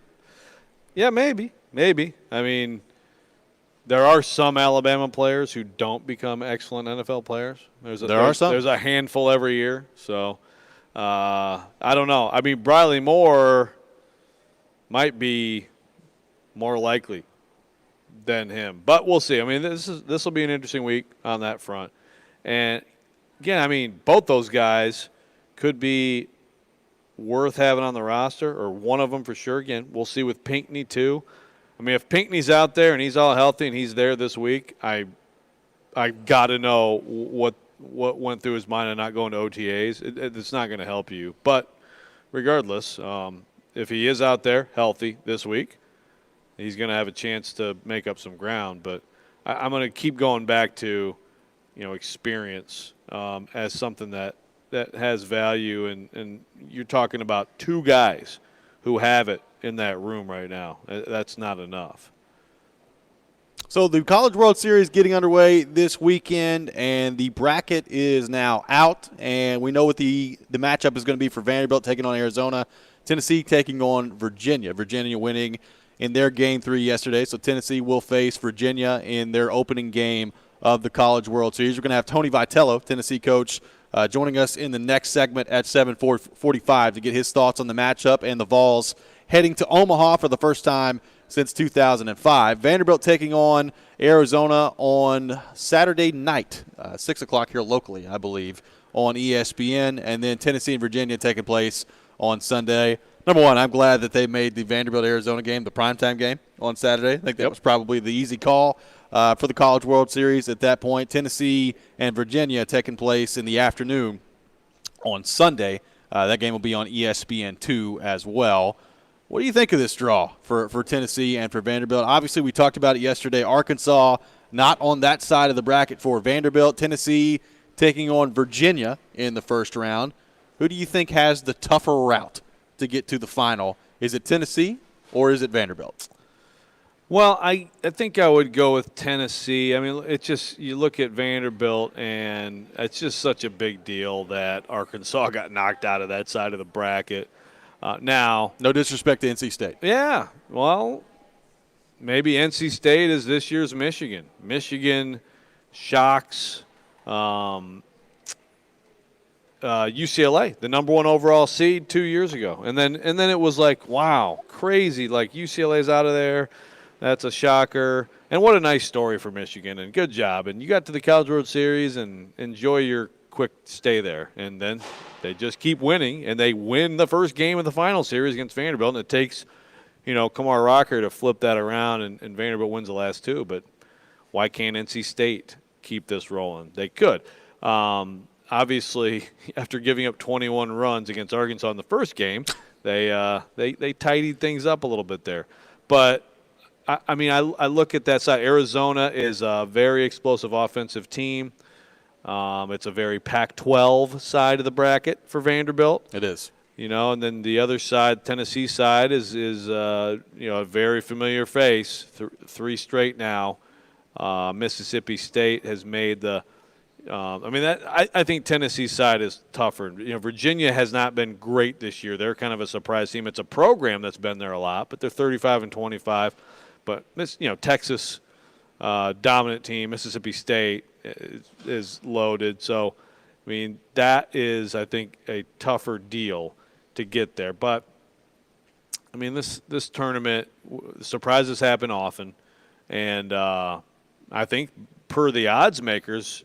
Correct me if I'm wrong, Vanderbilt is now officially the favorite and Tennessee is second. Is that right? I think so, yeah. How about that? No pressure. Yeah, right. But Tennessee, I mean, they have a well-rounded team that they just have a feel. And I do think that in that TD Ameritrade Park in Omaha, they are going to have a lot of orange on hand supporting them. Well, and it's interesting, though, because we've talked all year long about how great this conference is in the SEC. And, look, I mean, still, you look at it, you got 3 teams in the College World Series. So, I mean, it's pretty good. You feel good about that. Better than anybody else did. But there was, I mean, we talked about heading into, the regionals and super regionals. Could 5 SEC teams end up there? Could 6? Could 6 SEC teams end up in the College World Series? I mean, to end up with 3, probably as good as everything went for the SEC this year, and look, it's still far and away the dominant conference in college baseball. I think some people look at this and say, wow, only had 3 SEC teams in the College World Series? That's a disappointment based on what we saw all season long in this conference. Yeah, well, especially when your clear number 1 is not there. Yep. I mean, now Vanderbilt may be the top program, but Arkansas this year had the best team. So it's a big disappointment that they lose. They win 21-2 and they lose the next 2 games. I mean, that's a big, big downer. So from that perspective, it's disappointing. Ole Miss also, could have been there, but they were playing out in Tucson. And again, Arizona is an explosive team. I mean, Arizona against Rocker on Saturday, that's going to be quite a matchup. So, but yeah, 4 would have been what I would have probably figured, and Mississippi State getting there, no surprise. Better team than Ole Miss, but Ole Miss had an opportunity. You end up with 2 ACC teams, 2 Pac-12 teams, and then your Texas out of the Big 12. So well-rounded. The hostility between Vol Twitter and LSU Twitter continued yesterday. A lot of people upset about, I guess, Tennessee fans booing Paul Maneri. Yeah, and look, when a guy has a career like that, and they do the classy thing at the stadium, and they say, hey, thank you for your contributions or whatever they said. You'd rather people not boo, but you know what? It's not.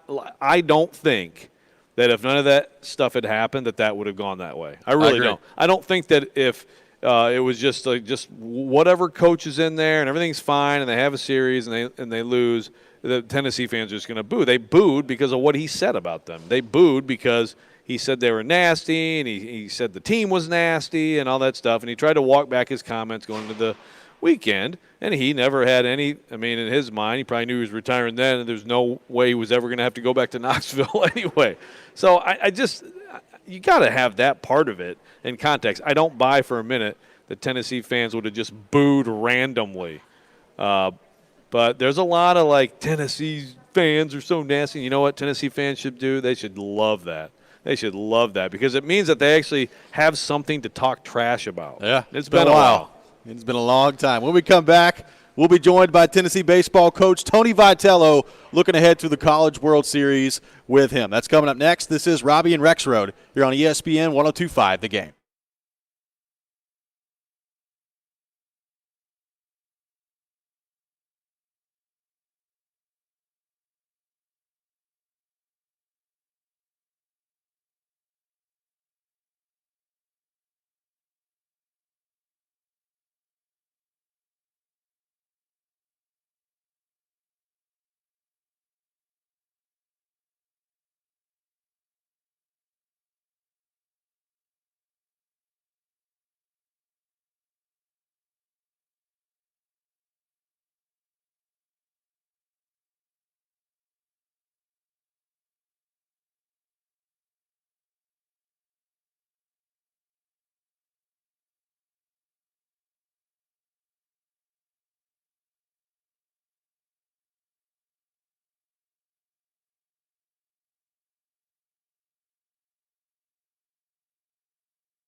Line drive. Caught!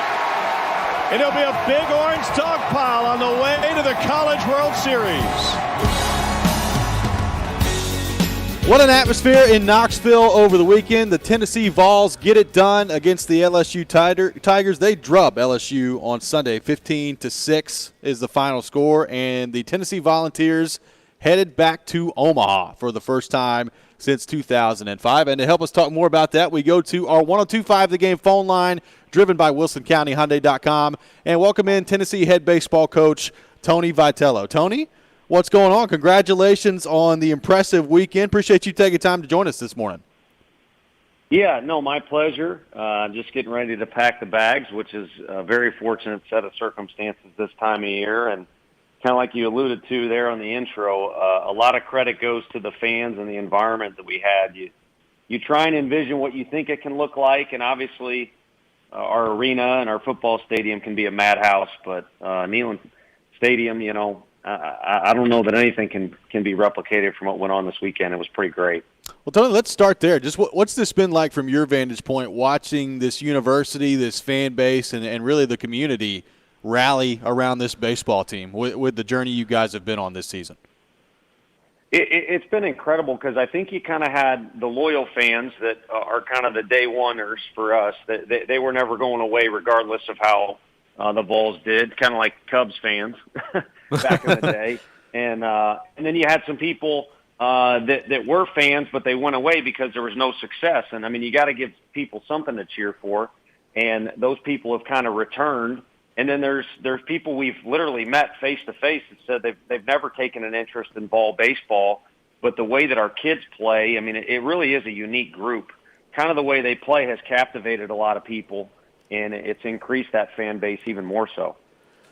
So, Tony, I got to give you credit. You know, your post-game presser, there's always something entertaining or interesting.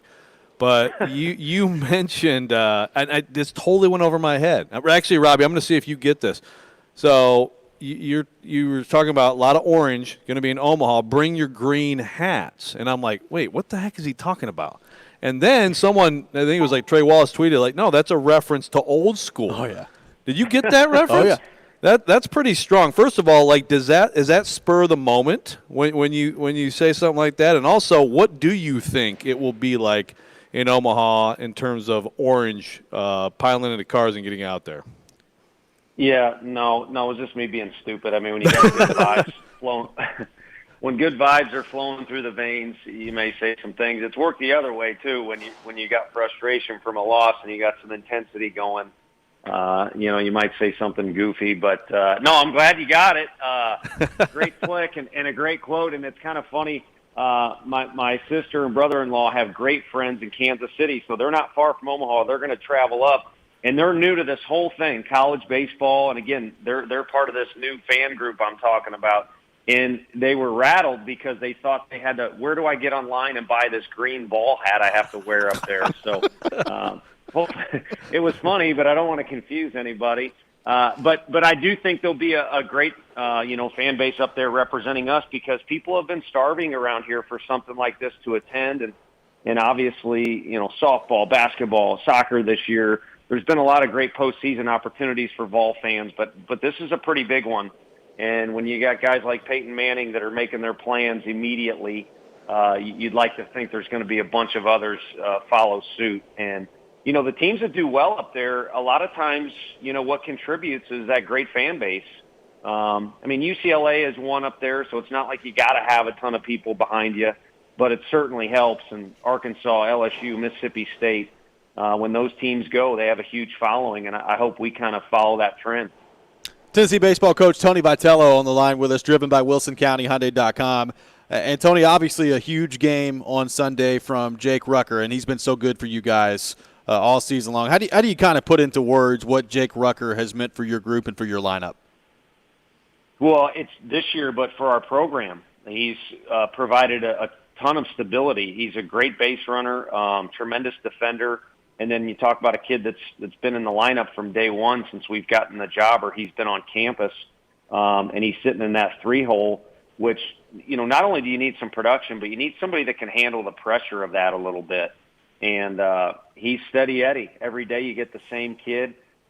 just shows up. He's humble and he's ready to work, and a lot of that stems from, the household he grew up in. So incredibly well-rounded kid, and I think that's why you got a well-rounded baseball player. Well, speaking of well-rounded, Tony, the bottom of your lineup too comes up so huge in this game and this weekend.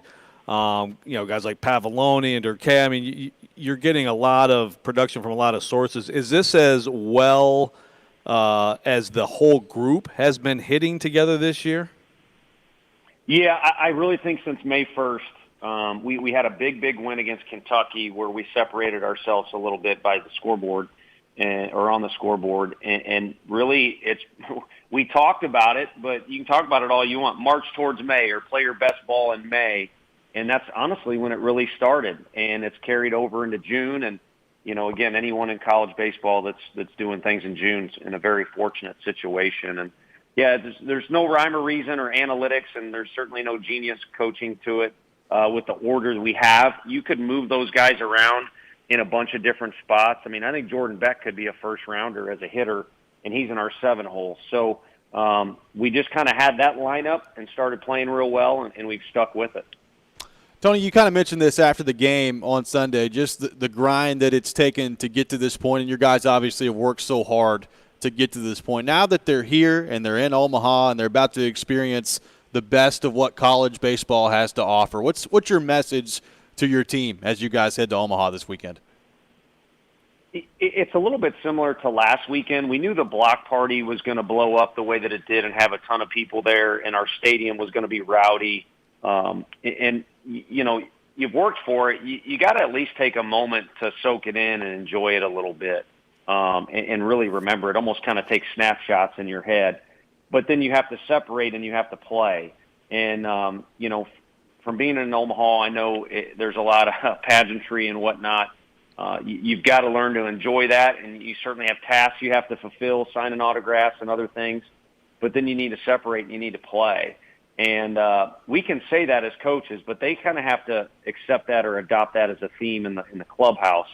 And I think they already have. I mean, they were really excited about that win and, a kind of a dog pile and all that. But they also kind of had an attitude like they expected to do it, and they're looking to continue on and play, not just kind of punch their ticket and say we made it to the promised land, but get there and try and wreak havoc a little bit. Talking to Tennessee baseball coach Tony Vitale. So, Tony, you start with Virginia Sunday, a very familiar team also on your side of the bracket, Mississippi State, and then another UT with a different shade of orange. I mean, of course, you expect it to be tough, right, here in Omaha, but how would your first blush look at your side of the bracket? What are the big impressions you come away with? There's 3 programs there that are awfully familiar with that place, and that can help you a little bit. Texas has been recently and been a ton overall. Virginia has not only been recently but won the whole thing, but they've also been several times. The last time I was in Omaha, the first game we played was against Virginia. So a little bit of irony there. And if I'm not mistaken, Peyton Manning's wife went to Virginia too, so we might have a split household for a day on Sunday. And then Mississippi State has been a ton as well with their tradition. So that is the big thing that sticks out. But you get to this time of year, this dates all the way back to when we had to play Wright State, who was a 4 seed in our regional, and that was much talked about. You're going to have to beat somebody really, really good. So you might as well kind of ignore the uniform in the other dugout, at least to an extent. You got to do scouting reports and all that, but kind of just focus more on your group, what got you there, and stay true to your roots. Tony, we all know how important pitching is this time of year. What do you make of the way that your guys have kind of handled the moment and handled the pressure that goes along with pitching in big moments this time of year? Well, you got our Mount Juliet kid, Sean Hunley, seems to have zero pulse at all times out there. We've got about 3 games we've talked about in our coaches' locker room where we've gotten a reaction out of that kid in a smile or and it's just great to see, and it's rare. But that composure is why he and some of those other relievers get it done for us. And then our starters have been so reliable; it's been incredible. I've never coached a team where we've kept our whole starting rotation the entire year We didn't do it this year, but we did it for all of SEC play bleeding into the postseason, and that's never happened for me or our pitching coach, Frank Anderson, who he's been doing it as long as anyone, and his resume is easily as good as anyone. So really all the credit goes to him, but he's fortunate enough to work with some kids, like I said, that have some intangibles or character to them too. Well, you mentioned Hundley, and, again, the Wright State game, they grab a hold of a couple pitches. Other than that, he pitched well, but that's all it takes sometimes, right? And then he's able to bounce back from that. I suppose there was never doubt in your mind that next opportunity he had, he'd be right back to what he's been all year for you guys. He kind of has that, and this group has that too. It's been interesting. They've been able to kind of, three wins and then 2 wins. We went through the last 2 kind of mini tournaments with a lot of success. We haven't seen that where the team has to bounce back, but Sean kind of seems to have that to him. And then our team down in Hoover showed that when we thought we had a walk-off win, it got erased, so we lost our first game in Hoover, and then the guys were able to bounce back or answer back and make it all the way to the finals. So you got leaders on the team that have certain traits. It's going to carry over into the whole group, and Sean kind of has that determination where if something goes awry, you can almost bank on it. It's going to go well the next time around. He's going to make it that way. Well, Tony, it's certainly been a lot of fun to watch at this point. Good luck as you guys get rolling coming up on Sunday against Virginia, and we appreciate you taking time to join us this morning. Yeah, thank you guys, and good for the state of Tennessee. I got to believe we're the only state with 2 teams going to this thing. So Absolutely. Yeah, it's going to be awesome. Tony Vitello, Tennessee baseball coach, has been our guest here on Robby and Rexrode. The Vols underway coming up on Sunday against Virginia. You can catch that game on ESPN2 if you want to watch that coming up on Sunday against Virginia. When we come back, we'll react a little bit to what Tony had to say there and give you some information on 615 Day as well. All that coming up next. You're listening to Robby and Rexrode live from the Wholesaling Studios, powered by RumbleOn.com here on ESPN 102.5 The Game.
And welcome back in, hour number 3 of Robby and Rexrode here on ESPN 102.5 The Game. Robby Stanley, Joe Rexrode, Ryan Porth here with you on this Tuesday morning in Nashville, Tennessee. We are live at 615 Day here at Fordyce Center and Bellevue, and this hour presented by Music City Test Kitchen. Music City Test Kitchen is Nashville's newest nonprofit organization providing culinary arts education to the youth and aspiring culinary professionals in Music City. To learn more or to get involved with Music City Test Kitchen, contact Caleb at 319-561-0140.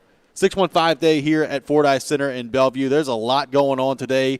Presented by Social Furniture, we are raising money for Boys and Girls Clubs of Middle Tennessee. Silent auction items as well on the table include Pecorine and Philip Forsberg signed jerseys, Predators team signed sticks, signed Titans photos, Tim Corbin Vandy baseball memorabilia, and a signed Mookie Betts baseball as well. Those are just some of the items included in the silent auction. If you want to bid, text PREDS to 76278. That's PREDS to 76278 to bid on those silent auction items. We'll be out here all day long. You can come out. We're going to have a parking lot party from 10 a.m. to 3 p.m. at the Fordyce Center in Bellevue as well. Darren Donegan Chase and Stillman and Company will also be out here at the Fordyce Center in Bellevue. And we've got your opportunity for a center ice shot giveaway coming up later this afternoon as well. Now, you must be able to be here at Fordyce Center in Bellevue at 4:45. We've got a few slots to give away for this center ice shot giveaway where you can win a gift card if you sink the shot from center ice at the Fordyce Center in Bellevue. And we've got a trivia question to get that done. Ryan Porth, what is today's trivia question that you can text into our text line driven by WilsonCountyHyundai.com, 615-737-1025, 615-737-1025. Not only could you win a $100 gift card to Duncan, you could also win opening night tickets for the Preds next season, the home opener. So, a lot on the line later this evening out there at Fordyce Center in Bellevue for the center ice shot giveaway. So the trivia question is, against what team did Pecorine claim his first NHL win against? What team did Pecorine claim his first NHL win against? If you know the answer to that, text into our text line, driven by WilsonCountyHyundai.com, 615-737-1025, 615-737-1025, and you'll have your opportunity to participate today in the center ice shot giveaway with a gift card on the line, also opening night tickets to the Predators for next season as well. So send in those answers at 615-737-1025. Speaking of the Predators, Pecorine winning the King Clancy Award last night in the NHL. The first time he has won this award, given for contributions both on the ice and off the ice as well. If you watch Pecorine for any length of time, you know what sort of a humanitarian that he has been with the 365 Fund, his involvement with the Best Buddies program as well. Pecorine, about as good as you can ask for from a professional athlete, both on the ice and off the ice as well. I thought a really cool honor for him last night. We don't know what his playing future is going to look like, if that's going to be here, if it's going to be elsewhere, if he's just done altogether at this point. But I thought a really cool honor last night from Pecorine. PK Subban was nominated as well. But cool to see Pekka get it done, and obviously a guy who is very deserving of the King Clancy Award in the NHL. Yeah, and a lot of guys who certainly live up to that, and in different markets, people will say, well, this guy, there's a lot of great options. PK Subban is one, too, and we saw that here when he was here. But, Pecorine could be a multi-year winner of that thing for sure, right? So good for him. Certainly deserves the recognition and goes well above and beyond consistently. So congratulations to him, and we're going to be out here all day long, and you'll have your opportunity for public skating sessions as well at 615 Day here at Fordyce Center, 3 to 4 p.m., $10 a person. All proceeds benefit the Boys and Girls Clubs of Middle Tennessee. Joe, we had Tony Vitello on, Tennessee baseball coach, in the last segment.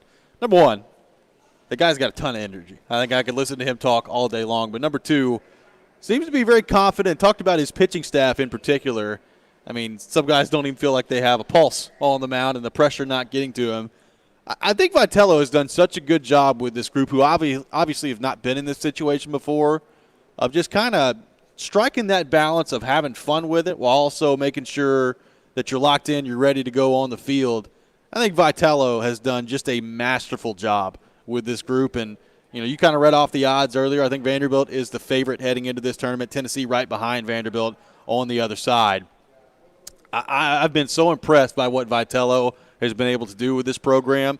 And, look, I think they've got a good shot to pull this thing off. Ben on the text line asked, could we see Vanderbilt and Tennessee in the final? I think we absolutely could see Vanderbilt and Tennessee in the final in this thing. Yeah, I mean, it's that would be something else, man. That would be amazing. It's a long way still to get to that, of course. Both teams have to basically get through what a regional is. It's a 4-team double elimination situation, and you're talking about really good teams. But is it possible? Yeah, I mean, this first game, as I texted back to Ben, is big. I think, and Mike Wilson brought this up yesterday, I think it's very important for both teams. If you lose that first game, that's really where now your pitching depth gets strained and tested. And both teams kind of in different ways could really benefit from winning the first game and staying on that track. Obviously, we know Vanderbilt, it's the two great starters, and right now they got two guys in the bullpen you feel really good about. Tennessee, they have more depth. They don't have that front line dominance, but, I mean, Hundley is their guy in the bullpen. He's going to get a lot of innings in Omaha, but, you want to try to limit that. I mean, you can't overstrain the guy. So big first games for them, and certainly they have a chance. And, yes, Tony Vitello, as you said during the break, first of all, just great reference to old school there. That was good. That's big time. At a presser. The clip that Trey Wallace spliced together with it yesterday also was pretty great. Well, that's when I got it. When he said it that day, I'm like. Well, when he said it, I had no clue what he was talking about. I'm like, is this like some sort of Omaha thing, where you – I don't know. Looking back on it, it makes total sense. Yeah, so for anybody who doesn't get it, there's a part where Will Ferrell – it's like Snoop Dogg, right, plays the party, and Will Ferrell is about to go streaking in the quad, and he's like, bring your green hat, to one of Snoop's guys. Brilliant, man. That's what Tony Vitello wants the Vols fans to do, is bring the green hat to Omaha. If they do win it, yes. Yeah, could be fun. The antics could be epic. Could be fun. We mentioned yesterday this lineup for Tennessee, how well they're hitting right now, heading into this tournament in Omaha. Now, a different situation. You've been at home for the regional and the super regional, and as we know, the ballpark at Lindsey Nelson Stadium, much more friendly to hitters than it is heading into this ballpark at TD Ameritrade coming up in Omaha. But as Mike Wilson said yesterday from the Knoxville News Sentinel on our show, he doesn't have a whole lot of concern about this lineup. Thinks they're built to hit in any ballpark. What do you think of that? How concerned would you be about maybe the long ball not being quite as much of an option for Tennessee when they head into this tournament starting against Virginia on Sunday? Well, I mean, I guess I would flip around and say those pitchers are feeling good. Get us out of Lindsey Nelson. That's true. I mean, I know they love playing in front of those fans, and it's fun and all that. But, man, if you're a pitcher, that's what, Tony has said too, is, it's part of the recruiting to that stadium. Toughness is one of the things you need in pitchers, because they're going to give up some warning track fly balls in a lot of other places that go out in that place. So, I mean, it'll be better for them. Those guys still, Liam Spence, the Australian leadoff hitter, he gets on base, causes trouble. Rutgers batting .331. Durkay 282. I mean, Gilbert's 275. I mean, they hit doubles. If it doesn't get out, they'll take some doubles and score some runs. They're still, to me, going to be a very dangerous offensive team in that park. Fourth, our trivia question was, what was Pecorine's first career win? Who did he earn that win against? Do we have any correct answers on our text line, driven by WilsonCountyHyundai.com? We have multiple correct answers, and if you've received a text from us, then you have been named a winner already. So appreciate everybody texting in. The correct answer of the Chicago Blackhawks. The Chicago Blackhawks, the first career win for Pecorine. I know that makes Predators fans happy. First career goal for Pecorine, too, against the Chicago Blackhawks. See, he's such a veteran, been in the league so long. I was going to guess the Quebec Nordiques against Patty Roy, but that would have been wrong. Been a heck of a guess on that point. First career win little did we know, just a few years later, first career goal for Pekka Rinne against the Chicago Blackhawks as well. When we come back, we will get into the Titans. Minicamp is underway today on the field. What are the biggest questions for the Titans heading into this minicamp this week? We'll talk about that coming up next. You're listening to Robby and Rexrode here on ESPN 102.5 The Game.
Welcome back in, Robby and Rexrode here on ESPN 102.5 The Game. Robbie Stanley, Joe Rexrode, Ryan Porth here with you on this Tuesday morning in Nashville, Tennessee at 615 Day at Ford Ice Center in Bellevue, presented by Social Furniture, benefiting the Boys and Girls Clubs of Middle Tennessee. Come on out. We'll be out here from 6 a.m. to 6 p.m. all day long here on ESPN 102.5 The Game at Ford Ice Center in Bellevue. Titans minicamp getting underway this week as well. And on the field today for the Titans, what are the biggest questions heading into minicamp for the Titans as you look at the offense coming in, new pieces on defense as well? Joe, as you head out to minicamp today at St. Thomas Sports Park, what are a couple of things that you're looking for? What are the biggest questions in your mind heading into minicamp this week for the Titans? Well, certainly, the Julio mania, Hoopla. Juliopla? No. Julio Hoopla. You keep trying, and I it just know. keeps, Julio it keeps Palooza. sinking. We've eliminated Julio Palooza. That will continue. So probably going to watch a lot of Julio Jones, take some video of Julio Jones, but A.J. Brown, Derrick Henry, they all going to be out there. You're going to get to see the offense working in tandem, get to see which corners get to enjoy that on the other side. Certainly some of the position. What are the position, battles that might get a little bit of a hint today? Very early. Let's make it clear. Mini camp. We're still 6 weeks from camp. You could draw actual conclusions today. Whatever they tried out there today is going to be what they're rolling with. That's what it is. Yeah. Right tackle is an obvious one. Dylan Ray Duns comes in, second round pick. Kendall Lamb. That's one. Certainly just the corner makeup out there. We know Caleb Farley won't be out there. We know Bud Dupree won't be out there. How's it looking at outside linebacker other than Landry? Those are some of the things, and the kicker situation too. We probably don't talk about it enough. I try not to talk about kickers all that much, but the Titans have made it so you got to talk about kickers, and they've got a big question there. And so I wonder if they will do any of the sort of pressure stuff with the kickers that they do in camp that helps kind of shape the competition. Hallbill. Maybe John Robinson heads McCann over there and Hallbill. Just starts heckling them a little bit. That's true. Just starts yelling at them. We'll spit a little dip juice their way. Maybe so. Maybe that's the route he takes. In all seriousness, like Ben pointed this out earlier on the text line, driven by WilsonCountyHyundai.com, you would hate for you to have all these pieces offensively, and it comes down to a field goal in a wild card game, and then all of a sudden you're trotting a kicker out there that doesn't have a whole lot of experience. You're still confident that Steven Gostkowski ultimately ends up being the guy? Well, I don't know if I'm confident, but right now, if you say, okay, fill this in, who is the kicker for the Titans in 2021? I'm going to write his name in, and I think it's one of those things that the conversations heat up around camp, and maybe he'll decide he doesn't want to play, but. Unless the Titans, I think they have a pretty good feel for what McCann is. I think he's a good guy to have around, and he gives you some competition. But I think if McCann was the guy, McCann probably would have been the guy doinking in the field goal to win the AFC South, right? So is Hallbill maybe? He was hurt last year, and his numbers went. He had a little bit of inconsistency with Ohio State, and what was already a weird year, obviously, in college football, and he had an injury, and he, going into last year, was considered a real NFL prospect. So if he blows McCann away and is clearly, then maybe they found someone. At some point, you got to find someone. You got to find that long-term answer. Yeah. It's not always easy to do. Not many teams like to spend draft picks on kickers, but sometimes they do because it's like you got to have someone for the long term. So it would be better for them if Hallbill is that guy, and they don't have to worry about giving Gostkowski the call, but I'm just going to guess right now that that's what happens. Well, let me ask you a serious question. Obviously, they were comfortable enough in that Texans game to go with Sam Sloman. They didn't go with Tucker McCann, and I want to say he was on the injury report at some point last year. So maybe he was hurt at the time, but you didn't go with Tucker McCann. Sam Sloman is the one kicking field goals at that point. He kicked you a field goal to win you the division, and he is a free agent. He's 23 years old. Is he not worth just giving a look at this point? Or I guess they see enough. They said they got their use out of Sam Sloman, and that's it. Sorry, Sam. If you're going to kick a division-winning field goal, you don't doink it in. Now, if that was clean, maybe so. Then you'd still be here. Well, Julio just took his number, so. Well, that's another thing. Maybe they just don't want a big Sloman Julio battle over the number. Yeah, locker room issues. The problem with what matters is what you do on the field and what we all see in those moments. The lights on, the pressure's on. You can't replicate that. But you still have to go by what you see consistently over and over again with every rep in practice, and apparently he wasn't good enough. I guess not. But, again, tough crowd. Well, and also, obviously this whole position has just been such a problem.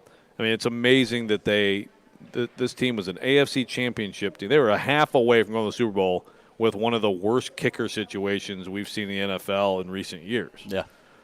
You don't want to keep playing with that fire, but they've made some mistakes, and now they're in this situation. I'm going to guess Gostkowski, but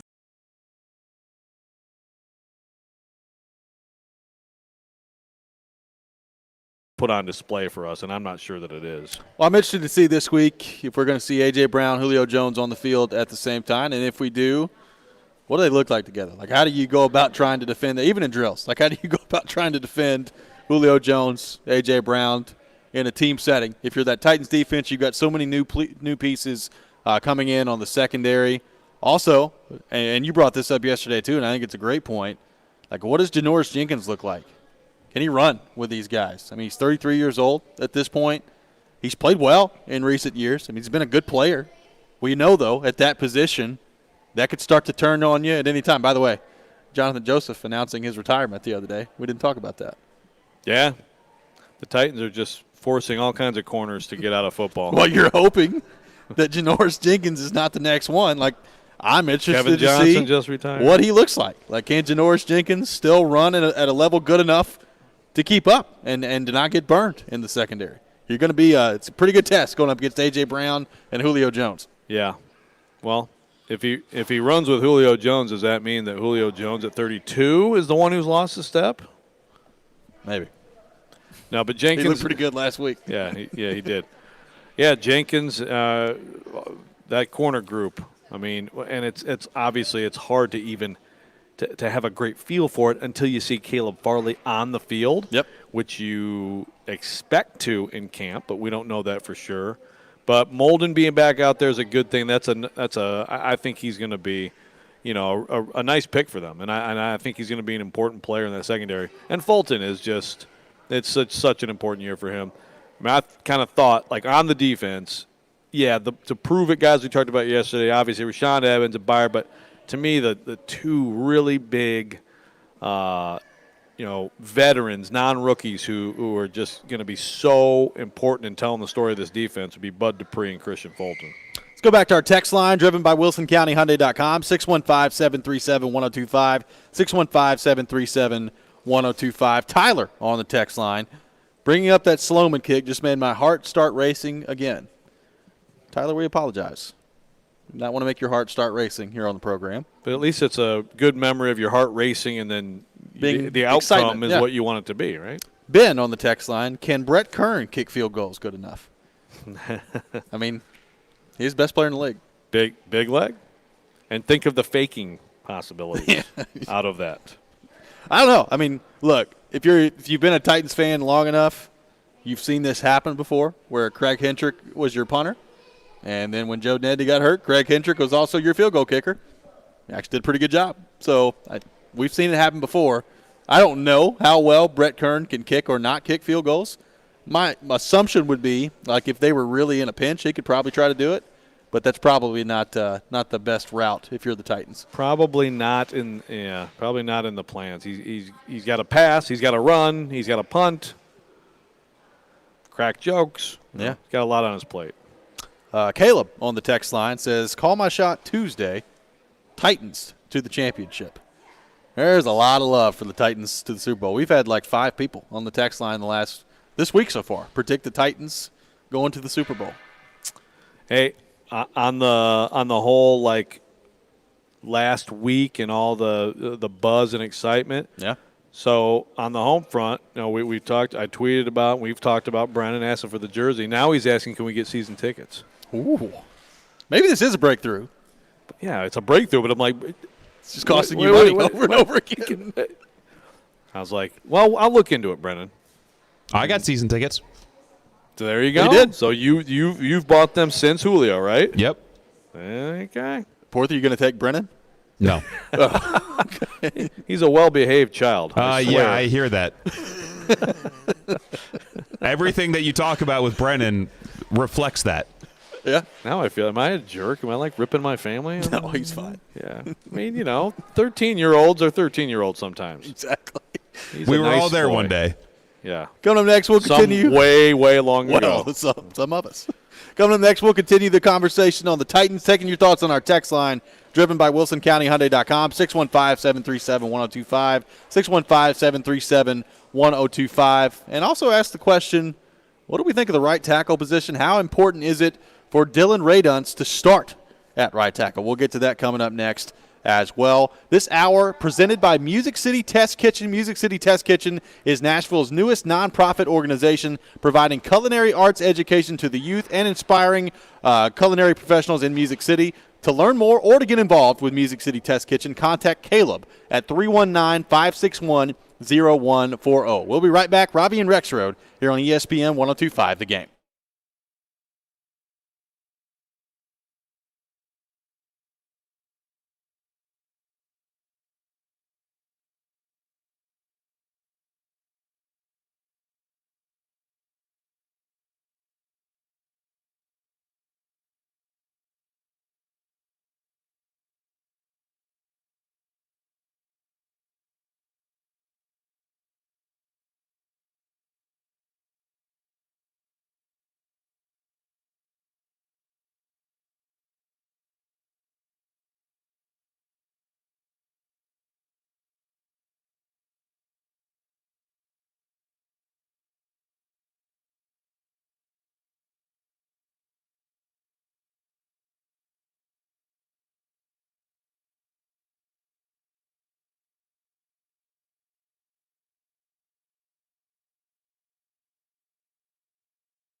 Welcome back in, Robby and Rexrode here on ESPN 102.5 The Game, hanging out live today at Fordyce Center in Bellevue for 615 Day, presented by Social Furniture here today. Going to be out here all day long. Lots of stuff going on. A parking lot party getting underway at 10 o'clock. That'll be going underway till 3 o'clock this afternoon. Public skate from 3 to 4 p.m., $10 a person. All proceeds benefiting the Boys and Girls Clubs of Middle Tennessee. If you'd like to donate to the Boys and Girls Clubs of Middle Tennessee, text FUTURE to 707070. That's FUTURE to 707070 to do that. Got some great silent auction items as well, including Pecorine, Philip Forsberg signed jerseys, a Predators team signed stick, Titans photos, Mookie Betts baseball that's been signed as well. All kinds of great stuff on the silent auction items list as well. Text PREDS to 76278 to bid on those silent auction items. Joe, right now having a discussion on the Tennessee Titans, looking ahead to minicamp coming up this week. How important is it for Dylan Radunz to start at right tackle at some point? I'm not saying that it's got to be week one. You've let Dennis Kelly go. You went out and got Kendall Lamb in the offseason to come in, and we thought kind of fill that void, and then you draft Dylan Radunz in the second round. Like, to me, I still look at a second-round pick. At some point, they need to come in this year and be a factor or be a starter. I think in this case, I think it's certainly fair to expect Dylan Radunz to come in at some point and be a starter, and hopefully some point pretty soon out of the gate. What are kind of your expectations, if you're a Titans fan, for Dylan Radunz heading into this year? Well, I think it would be huge, and it's a high pick that you spent to get Dylan Radunz. And look, at this point, if he's not the starter, then it's likely Kendall Lamb. And Kendall Lamb is a career backup. I mean, he's a guy who's been a depth tackle in this league. He's had some starts. He's a solid player. But if he is your starter, then I think you could pretty safely say that you have downgraded. Now, there's always going to be growing pains with a rookie, and there's the whole North Dakota State transfer in the NFL thing, but there's plenty of guys who have come from, FCS programs or smaller level programs who are great in the NFL. Does that make it a little bit longer of an adjustment? I guess that's possible. But, again, this is a guy with NFL ability. He went in the second round. And if you can get him in, think about like Nate Davis in his first year. Nate Davis, third-round pick out of Charlotte. Early on in that rookie year, it was not pretty. No. It was not pretty at all. Was it the Jacksonville game? Well, so they had Jameel Douglas. Yeah. I believe was mainly the guy who was, Calais Campbell was just having an absolute field day. And they went with the rookie, and there were some growing pains certainly. But you know what? By the end of that year, as they go into the playoffs, he was really good. He and Conklin together were really good on the right side. And now you look at Nate Davis. That's obviously the type. I mean, that's the type of thing you want to happen with Dylan Radunz. Like you said, like if he's not the opening day starter, then it's not like it's some disastrous thing. But you want him to be close and in there and competing, and at some point taking over the job, because that's why you spend a pick like that. And let's face it, these guys just spent a first-round pick on a right tackle. It didn't exactly work out well. So, like this is not like the coaching staff doesn't think about stuff like this, but from the fan base, it's like, can you guys pick a right tackle? That's my thing. Like, you guys have drafted a lot of right tackles. That's what it boils back to with me. Like, if you spend a first-round pick one year on a right tackle, obviously that didn't work out. If it doesn't work out this year with your second rounder, I mean, even if he's a decent player, if he's not a starter, like you can't find a starter and right tackle through the draft, through the first two rounds of the draft. I mean, Titans fans, I think they've got every right to be upset about that if it didn't work out with Dylan Radunz. Now, Titans assistant coaches spoke yesterday, and Keith Carter was very complimentary of Dylan Radunz and the job that he's done so far. So, I mean, it sounds like he's doing all the right things and that he is putting in the time, putting in the effort to be ready to play at some point this year for the Titans. So, look, I don't know if this is going to be an issue or not. I think it boils down to my biggest concern for them was, all right, going from North Dakota State to the NFL, that's a pretty big jump. Are you ready to make that jump? Some people are. Some people, it takes a while to make that jump. I'm interested to see how quickly he can do it and whether or not he's a factor even early on in the season to start at right tackle. Yeah, and I think this week will help a little bit. It's still mini camp versus camp. There's still a pretty big difference, but get a little bit of a sense this week. And look, if he does work out and he's able to, to move in there and be your starter, well, then and he's good, then that's 2 out of 3 on right tackle high picks for John Robinson. It's a lot. It's still a lot of right tackle high picks in 6 drafts, but it's 2 out of 3. 2 out of 3 ain't bad. Let's go to our text line, driven by WilsonCountyHyundai.com, 615-737-1025. Heidi from Dixon texting in. As long as Dylan Rapunzel, she says, I'm going to go that's an autocorrect issue there. So we're going to go Dylan Radunz plays more than 4 victory formation snaps. John Robinson will get a raise and an extension. Kidding, of course, but he better win Rookie of the Year. Oh, geez, Rookie of the Year. Wow. You think that was an autocorrect? I think Heidi Dylan actually Rapunzel? meant to write Dylan Rapunzel. I hope so. I don't know. Heidi, go listen to some Food Fighters, Heidi. What do you think about Rookie of the Year being the bar for Dylan Radunz here? There's a lot of right tackles who win Rookie of the Year, so Yes. it's only natural to He expect fit right this. in there. Oh, man. Let's go back to the text line, driven by WilsonCountyHyundai.com. Keith texting in for another nickname idea for Julio Hoopla. Okay. Bonarulio is coming from Keith. Oh, Keith. Keith Bonarulio. Keith is a pro. I mean, it's almost that time of year. Bonarulio. I love it. I love it. Maybe that's what I we'll will hope to never say it again, but I still love it, Keith. Ron on the text line. Fourth was Sorry, I just looked. No offensive tackle has ever won the Offensive Rookie of the Year. That's an absolute travesty. Radunz would be the It's first. about time. It's about time to happen. It's about time it happened. That's right. Ron on the text line. With Evans needing to show improvements this year, how do you guys feel about the linebacker group? Do you feel good about the group, or do you need to make a major upgrade if you're the Titans? Major upgrade when? He's talking about down the road? Is that how you take that? Take it however you want it. I mean, it's not going to happen right now. Yeah, it's not going to happen. I mean, look, the inside line, I'll tell you this. I feel pretty good about the depth. I feel about as good in terms of depth at that position as most. Agreed. I mean, you know, Rashaan Evans, big year for him, no doubt. Wasn't good enough last year. Got a lot of talent, and I think he's gonna be very motivated to have a good year. Jayon Brown, getting him back, probably don't talk about that enough. Big deal. Big loss to that defense when he got hurt on a sort of questionable, late in the play, hit at Baltimore. He's just a guy who makes plays. He has a knack for making plays, and you think about it with Jayon Brown, like we never talk about him. He's a big deal to have this year. You drafted Monty Rice. I'm not sure you should have drafted Monty Rice where you drafted Monty Rice, but you did, and I will say that he looks all right out there right now. It's another very interesting week for him. And then you got David Long. Yeah. I mean, so you've got competition, which is always good. If you have legitimate competition, that always matters. It makes a difference in how players prepare and how much time they put in. Everything.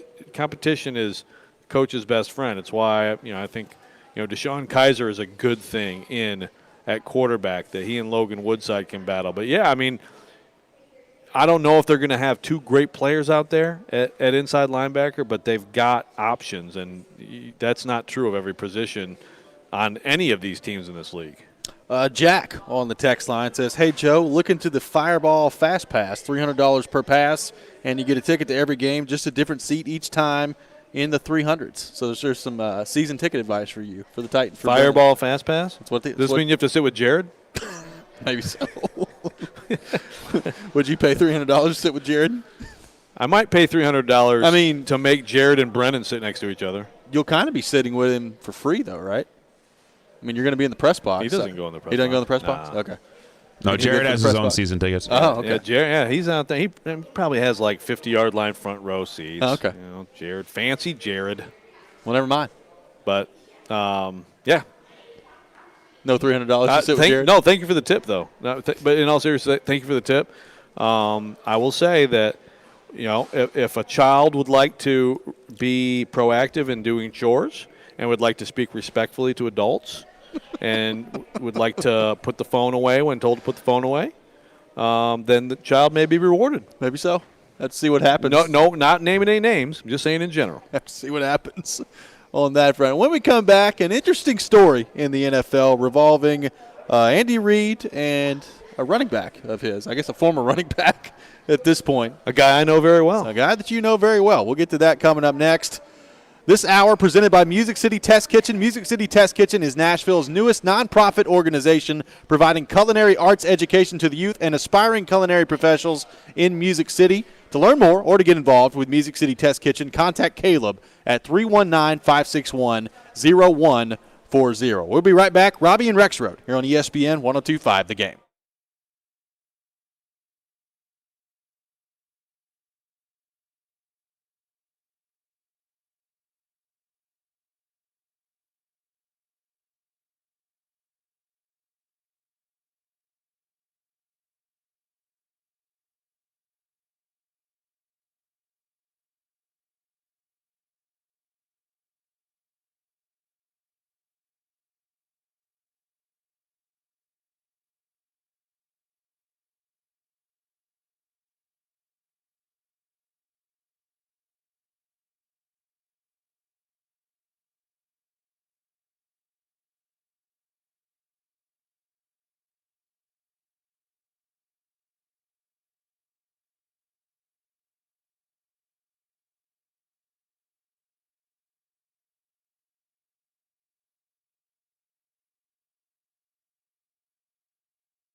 Welcome back in, Robby and Rexrode here on ESPN 102.5 The Game. Robby Stanley, Joe Rexrode, Elijah Campbell here with you on this Tuesday morning in Nashville, Tennessee. Elijah, how we doing?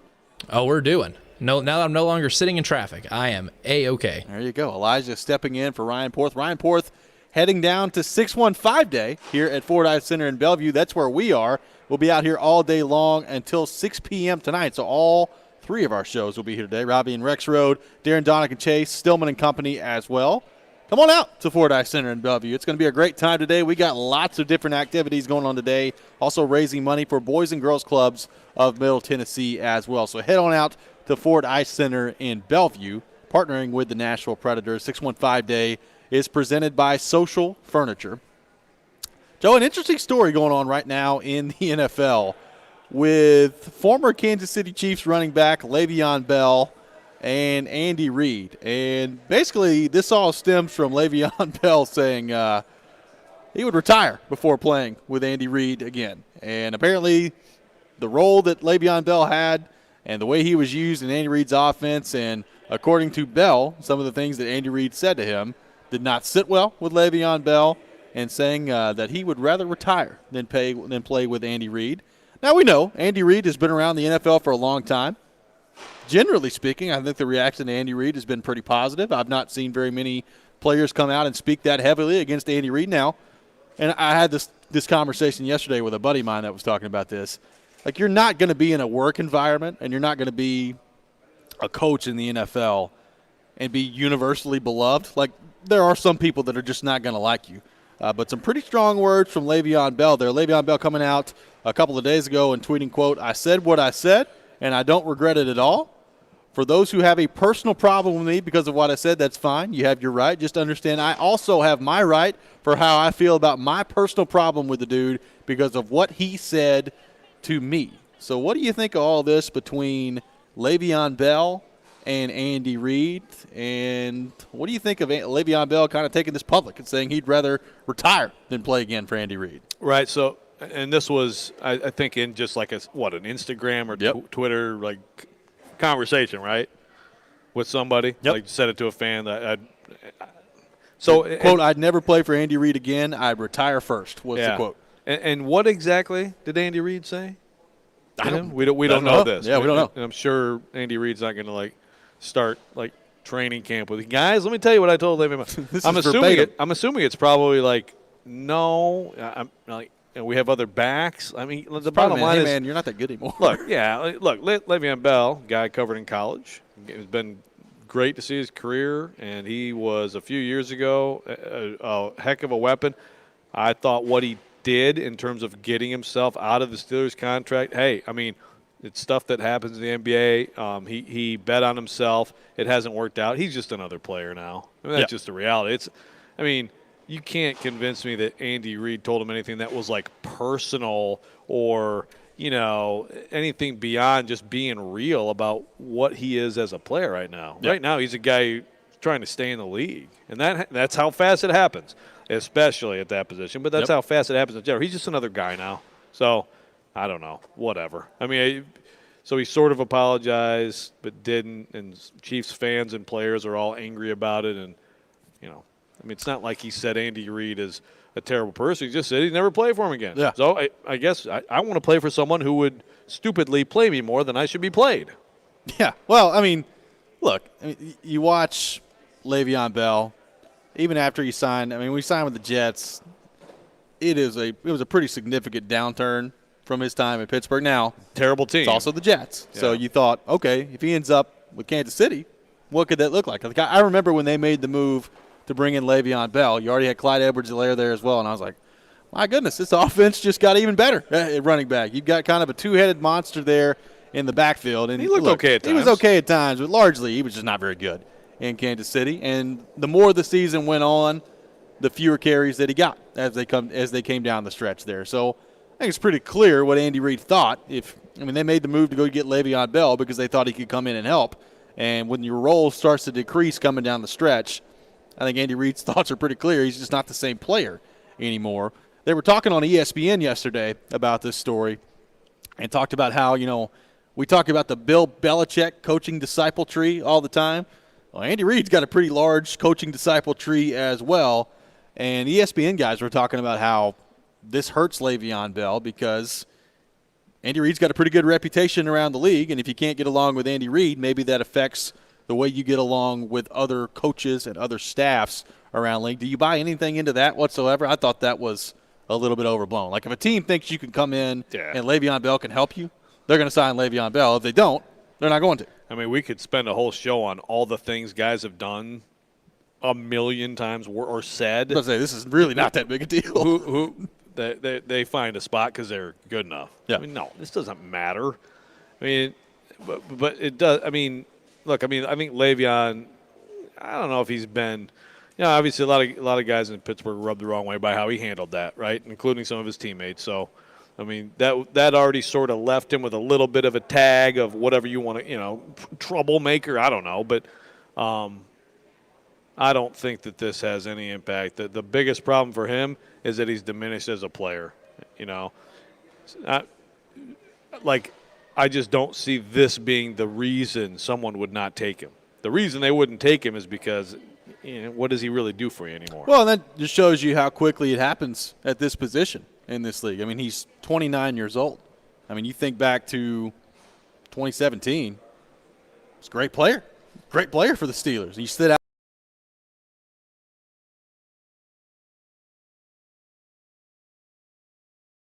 Okay, in 2019, I guess. Played 15 games, 789 yards. And then last year, he just wasn't very good. I mean, he's 29 years old, and all of a sudden he might be. I mean, I'm sure he's probably going to end up somewhere as the season gets closer. But it looks like Le'Veon Bell's time in the NFL is drawing pretty close to an end here, and that's how quickly it can happen in this league. Yeah, I mean, and I guess you could say, well, if it's between him and someone else for to be the third back on a team. Does somebody look at this and say, not worth the headache? I mean, I suppose possibly, but again, this wasn't that big of a deal. He just, he didn't appreciate. Look, players don't like being told that they're not that good anymore or good enough anymore, or that someone else, this rookie's better than you, or whatever the case may be. That they don't like it. He made his feelings known on it. I don't know. I mean, I would suspect he'd probably be in the league a couple more years. And, hey, maybe he can find a role where, he can get the ball more. But he got the ball a ton in New York, and the production wasn't really there. Bad team. And then in the most explosive offense that we've ever seen, or right up there, he still just wasn't that effective last year. So it happens fast. It does. Now, in other news in the NFL, here we are into mandatory mini camps, and Aaron Rodgers has not showed up for the Green Bay Packers. He is still sitting out. President Mark Murphy coming out the other day from the Packers saying a lot of things. One of those things he said was, quote, Rodgers is a complicated fella, which, watching the Green Bay Packers as closely as I do, I would admit that. He is a very complicated fella at times.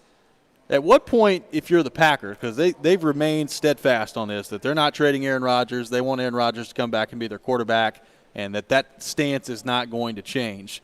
Minicamp is one thing. To me, though, you start to get into training camp and Aaron Rodgers isn't there, you might start to have a different conversation if you're the Packers. Like, at what point, if you're the Packers, does this move from, hey, we're not trading you, to maybe we ought to see what we can get for this guy, because it doesn't look like he's showing up to Green Bay Packers training camp? I don't know. At what point for the Packers fan is it just too much to bear?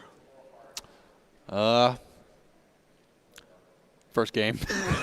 Okay. Week 1 against the Saints. Willing to go through camp and yeah, sometime in there.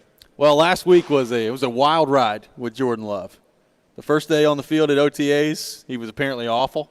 The second day, he was apparently incredible. And then the third day, he was somewhere in between. Okay. That's what you get. That's probably about what he is, right? Yeah.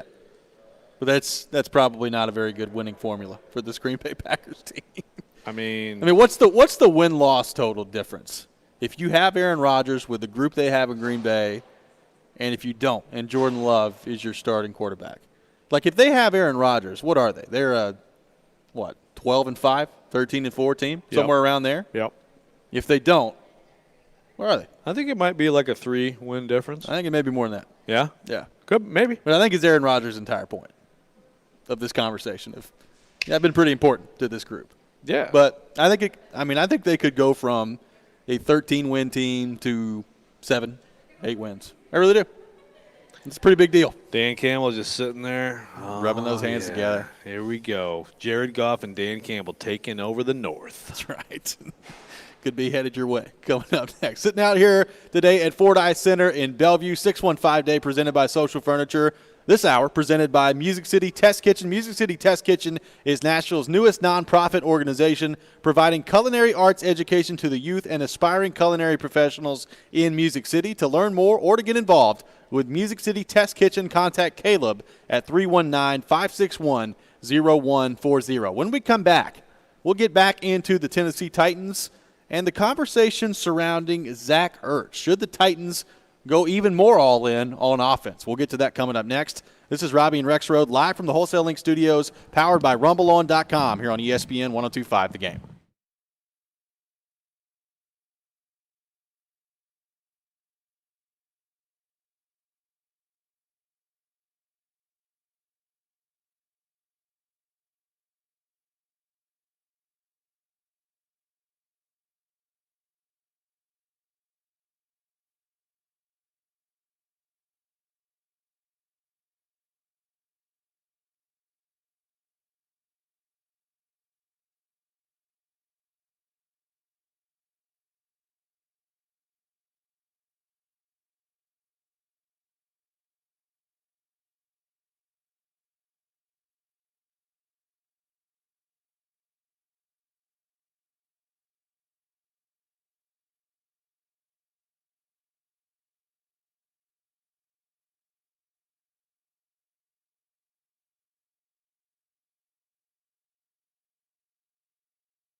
Welcome back in. Final hour of the day here on Robby and Rexrode, ESPN 102.5 The Game. Robby Stanley, Joe Rexrode, Elijah Campbell here with you on this Tuesday morning in Nashville, Tennessee.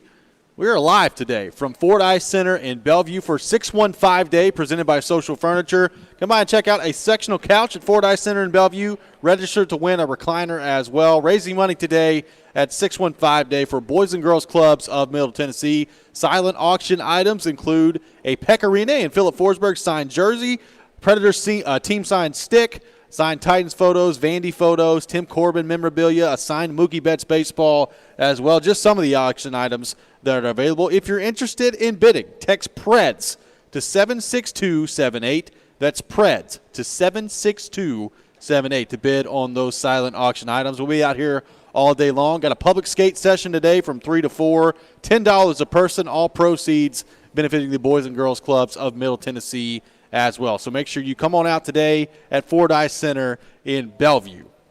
Joe, we had this conversation earlier today on the show. An article yesterday from Bleacher Report coming out listing possible destinations for Eagles tight end Zach Ertz. Now, we've spent a lot of time on this show talking about Zach Ertz and the impact he could have on the Titans offense, but I'll be honest, after they signed Julio Jones, my thought process went away from Zach Ertz. I didn't think that was a realistic possibility for the Titans anymore, but they do have about $7.1 million in cap space according to overthecap.com.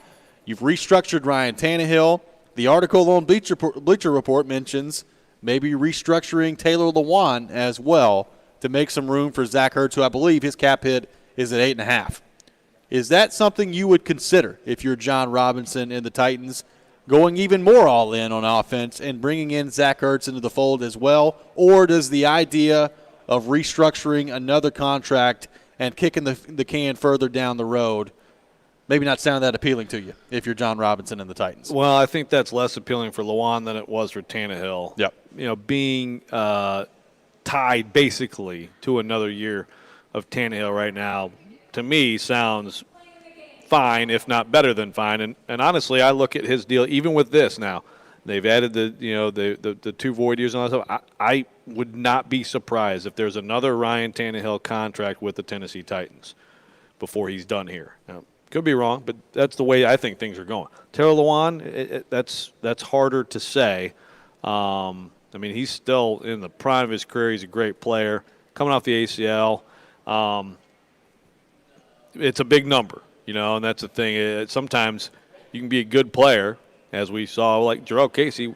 I know that he's now basically, like right now, he's looking for a team. But Jarrell Casey was still a good player when the Titans moved on from him, right? And that happens a lot in this league, trying to be a year ahead of things. And it's going to be harder to be a year ahead of things if you do something like this. Then again, are you going for it? If you're going for it, this is going for it. I was all in on them going, you know, like Ertz before there was, you know, when Julio in my mind was like, it's not realistic. Yeah, forget about that. Zach Ertz, that might be more reasonable.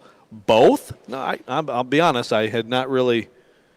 Like the day they signed or the day they traded for Julio, to me it was like, okay, so at tight end it's going to be maybe a real low-cost veteran to join the mix, and that'll be it. And I still think that's probably the most likely. But, hey, if you are going for it and you can make this work, hey, I mean, I think Zach Ertz is really good still. I think last year does not indicate that he's fading. It indicated that he had a high ankle sprain. High ankle sprains are terrible.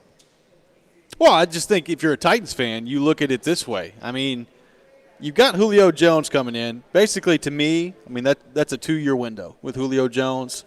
Derrick Henry, as well as he's played, as good as he is, I have as much confidence as you can have in a running back kind of staying healthy and being a different guy. I've got more confidence, I think, in Derrick Henry than anybody else from that standpoint. But I still think with that in mind, you operate under – hey, for the next 2 years, I think you can count on Derrick Henry being close to the Derrick Henry we've seen the last couple of years. And if that's the case, I think you'll take that right now if you're the Titans. So if that's the case, and it's Julio Jones for 2 years, and you're operating under a 2-year window with Derrick Henry as well, why not kick the can a little bit further down the road and go for it with Zach Ertz? I mean, we talk about what a problem this offense is going to be right now with Henry, Brown, and Julio for Ryan Tannehill to distribute the ball to. Can you imagine if Zach Ertz comes back and looks anything like the Zach Ertz he did prior to last year for this offense? How do you stop the Titans at that point? Yeah, It's quite a thought. Now, I will say, too, that the cost and the kicking the can, the things that you would do to make this possible, is it worth it for the impact he still may not have just because I'm still a lot more interested in getting the ball to A.J. Brown, Julio Jones, and Derrick Henry than Zach Ertz. That wasn't, with the Eagles, those Eagles teams, like, when they were in their heyday, it was like about the tight ends, I mean, Goddard and Ertz together. He threw an occasional ball up in the air to Alshon Jeffrey, and that was about it. Yeah, I mean, is it worth – I mean, look, would anyone like to have a great tight end in any offense? Yes. I don't know that, like, if you look at, like, return on investment, and with Ferkser, Ferkser is going to be part of the passing game. I mean, Ferkser is good. He's a good player, and situationally, I think he's going to be key this year. So is it worth all that when, as Mike Vrabel said last week, there's one football? Look, it's a good question. And also, if you're the Titans, like, what are you comfortable giving up for Zach Ertz? I mean, we thought that's right. You got to give up something, too. If it's we trade. Thought it could just be released, and it doesn't look like that's what Philadelphia is going to do. They want to get something back for Zach Ertz. Now, maybe it ends up working out where they're just not going to get anything back for Zach Ertz, and they've got to move on, and that's a different scenario at that point. But if you're doing this now, it's a trade, and you're giving up something to get Zach Ertz. So you've just spent a second-round pick on Julio Jones. Like, I don't think Zach Ertz is getting a second-round pick at this point in his career, but you would have to give up something in order to go get him. Are you comfortable maybe dipping a little bit more into your draft capital if you're John Robinson? I don't know what the answer to that question is. My guess is probably no. Will they take Jeff Swaim? Maybe. Would you make that trade? Yeah, I would make that trade. Okay. If I could make the money work. Okay. Honestly, in all seriousness, because here's the thing with the $7 million or so in cap space. Remember, they still have 2 rookies to sign. Yep. They want to keep some space. They very well may be signing Steven Gostkowski. So you keep all those in mind. What is Swaim making this year? So you would at least – that's the thing. Like, if you're going to make a trade, like any chance you'll take some salary back?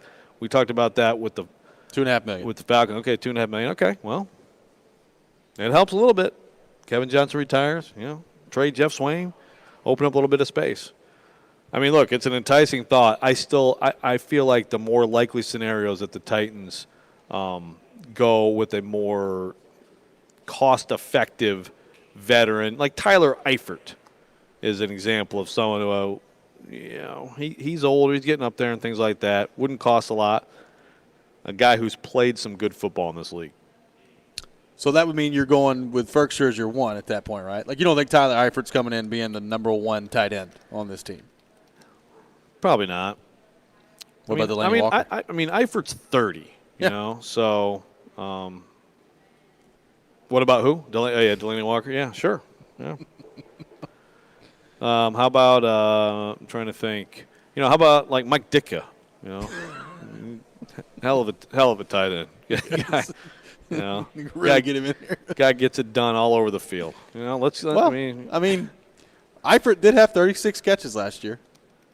36 catches, 349, 2 touchdowns in a horrible Jacksonville offense. There you go. To your point, he is only 30. No, he's not bad. Dave Casper. Just open up the whole all the ideas. The problem is I start talking about these legendary tight ends, is some will have been passed away and I won't realize it. So if I've said that about someone, I apologize. Antonio Gates. Go get Antonio Gates. His kid right now is a prospect. Yeah. Doesn't that make you feel old? Let's go back to the text line, driven by WilsonCountyHyundai.com. Ron texting in. How about trading for an outside linebacker instead of a tight end? Well, one name on that front that has been thrown out there, and it's someone who, as soon as they got Julio Jones, was kind of like, ooh, Titans. That was Melvin Ingram. Yep. I could make the case to look that direction over tight end. Although I would say this. Look at that direction over, like, trying to get an Ertz-level tight end. I still think, like tight end is important. Is it possible for them to get another, an Eifert-ish player and another veteran on the outside who would at least give you 4 options there at that position? It's worth a thought. It's a thought. Yeah. Could you make that happen? We'll continue the discussion on the Titans when we come back. Taking your thoughts on our text line driven by WilsonCountyHyundai.com, 615-737-1025, 615-737-1025. Should the Titans go even more all in and bring in Zach Ertz into the fold as well? Let us know on our text line. Right now, though, got to tell you about my friends at FanDuel Sportsbook. We've all had that dream. It's a tie game, bottom of the ninth. The bases are loaded, and on FanDuel Sportsbook, you get more than one shot to swing for the fences because FanDuel is letting you place your first bet risk-free. That's right, new users get up to $1,000 back in site credit if your first bet doesn't win, and it only gets better from there. Check out FanDuel's new promo live every Tuesday, $5 Dinger Tuesdays. Place a $25 or more wager on any player to hit a home run on Tuesday and get a $5 bonus in site credit for every home run hit in that game, a max of $25. There's a reason FanDuel Sportsbook is America's #1 sportsbook. The app is simple to use. They've got great odds on all different betting markets, fun bet types like the same game parlay, and always-on promotions to let you get more action out of every game day. And when you win, FanDuel pays you your winnings in as little as 24 hours. So just download the FanDuel Sportsbook app and sign up with promo code ROB to get in on the action. That's FanDuel Sportsbook. Promo code ROB. You must be 21 or older and present in Tennessee. First online real money wager only for risk-free bet. Refund and bonus issued as non-withdrawable site credit that expires in 7 days. A max bonus of $25 per game. Restrictions apply. See terms at sportsbook.fanduel.com. Got a gambling problem? Call the Tennessee Red Line at 1-800-889-9789.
Welcome back in, Robby and Rexrode here on ESPN 102.5 The Game. Robby Stanley, Joe Rexrode, Elijah Campbell here with you on this Tuesday morning in Nashville, Tennessee. We are live today at 615 Day, presented by Social Furniture at Ford Ice Center in Bellevue, and we are raising money for Boys and Girls Clubs of Middle Tennessee. If you'd like to donate to Boys and Girls Clubs of Middle Tennessee, text the word FUTURE to 707070. That's future to 707070 to donate to the Boys and Girls Clubs of Middle Tennessee. We've got great silent auction items today as well. A Pecorine and Philip Forsberg signed jersey, Predators team signed stick, signs, Titans photos, Vanderbilt photos as well, and a signed Mookie Betts baseball as well. Maybe the best player in Major League Baseball right now.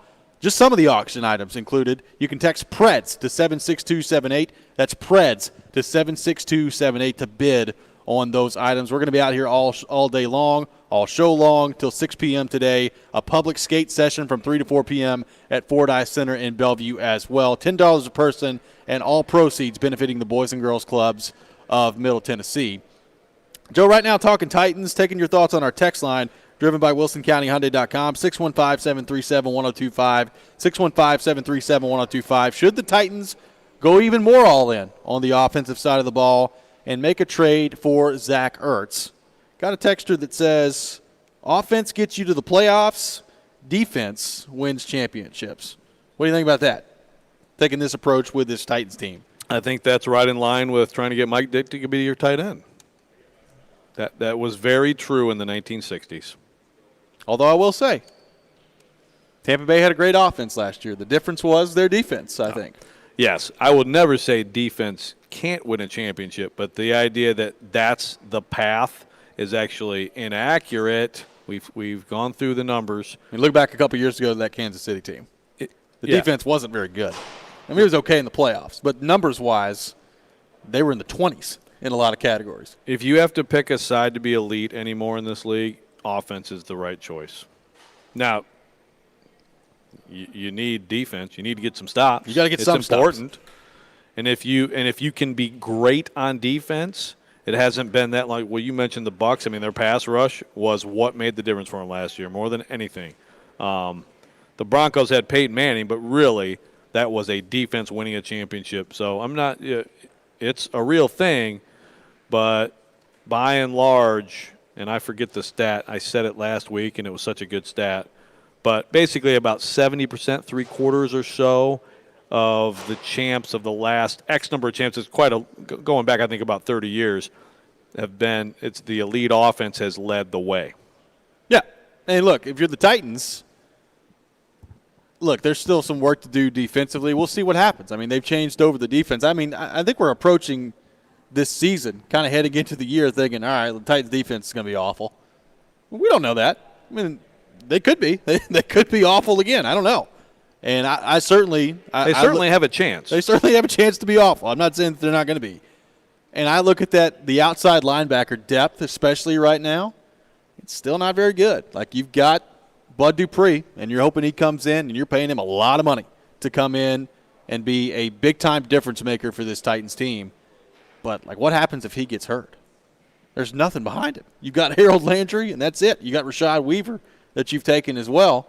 I don't know what he's going to be like at the NFL level, but I don't feel great about the depth right now at outside linebacker. So I get it. There are a lot of concerns on that side of the ball. But I also think just, the law of averages, there's a pretty good chance this defense might be better this year than it was a year ago. I mean, it's difficult for me to imagine that this defense is going to end up with 19 sacks. It's difficult for me to imagine that they're going to let other teams convert 55% of their third down opportunities. It's difficult for me to imagine that happening again. So we talk about how bad the defense is, and I get it, but I think there's also a good chance this defense at least takes some steps in the right direction this year. Yeah, you hate the law of averages to be your reasoning for why the defense will be better. But, I mean, come on. That's one way to look at it for sure. Yeah, there's a lot that has been done. And some things that I feel pretty good about. I feel like Autry and Simmons makes a difference. I think that could be really good. I don't know on Bud Dupree. I think he's as important or as big a question individually as there is on the team. Because if he is what they paid for, okay, the defense is going to be better. I mean, they're going to be better in the areas in particular where they were terrible last year.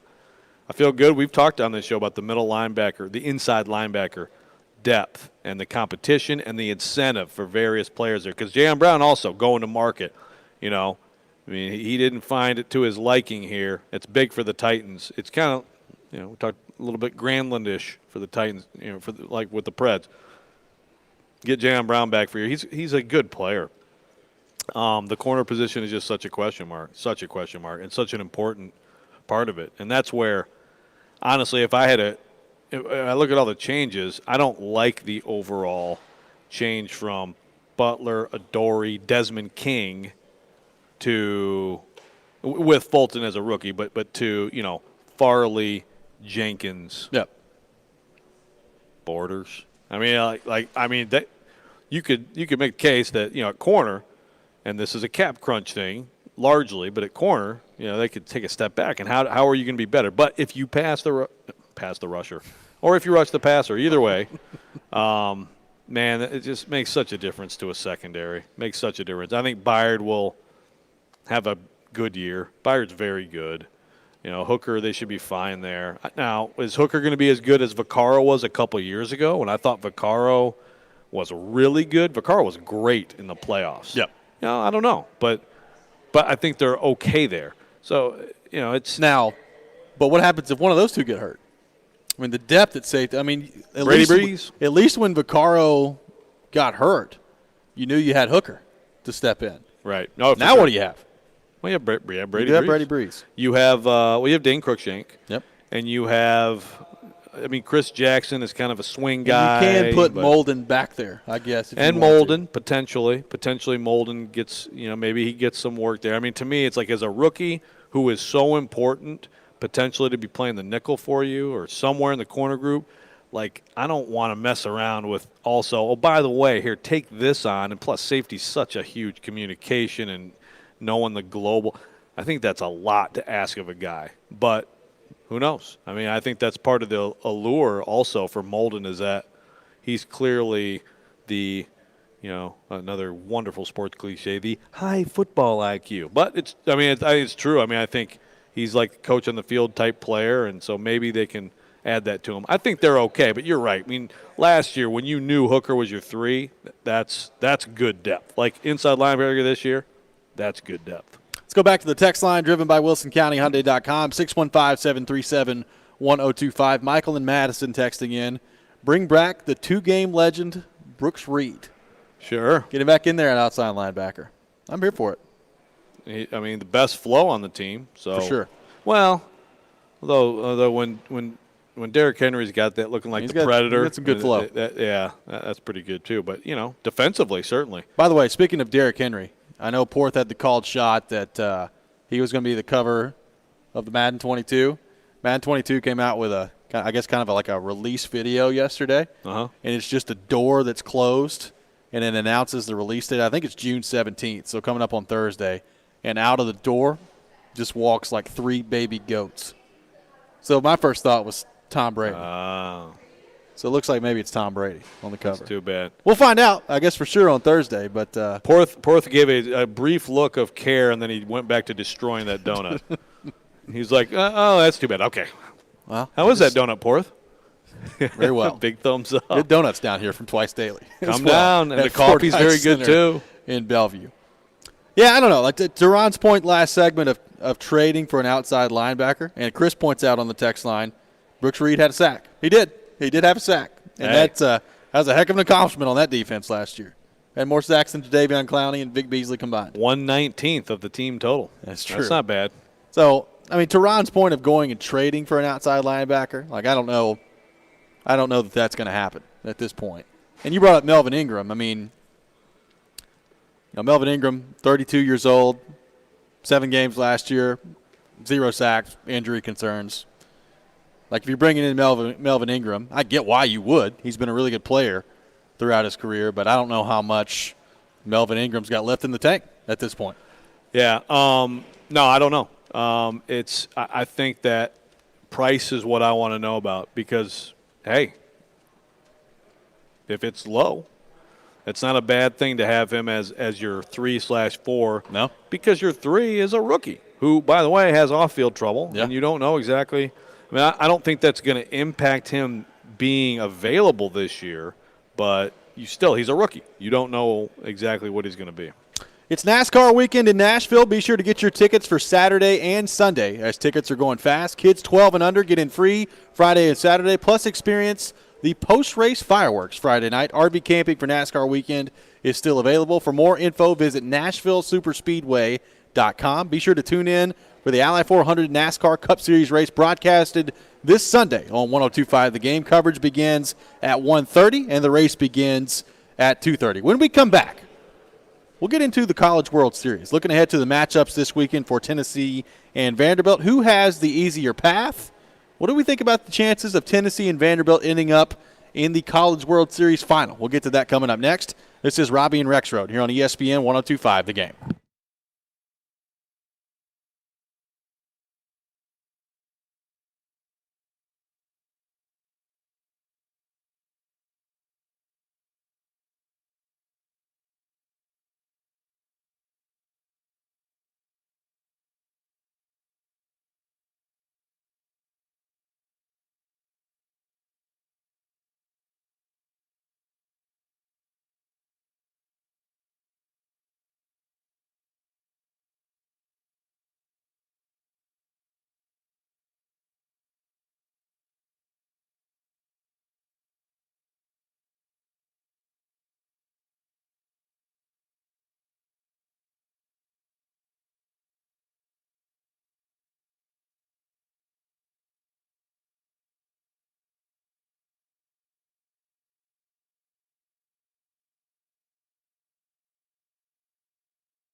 Welcome back in, Robby and Rexrode here on ESPN 102.5 The Game, streaming live on Periscope, on YouTube, and on Twitch as well. Out here live today at Fordyce Center in Bellevue for 615 Day, presented by Social Furniture, raising money for Boys and Girls Clubs of Middle Tennessee.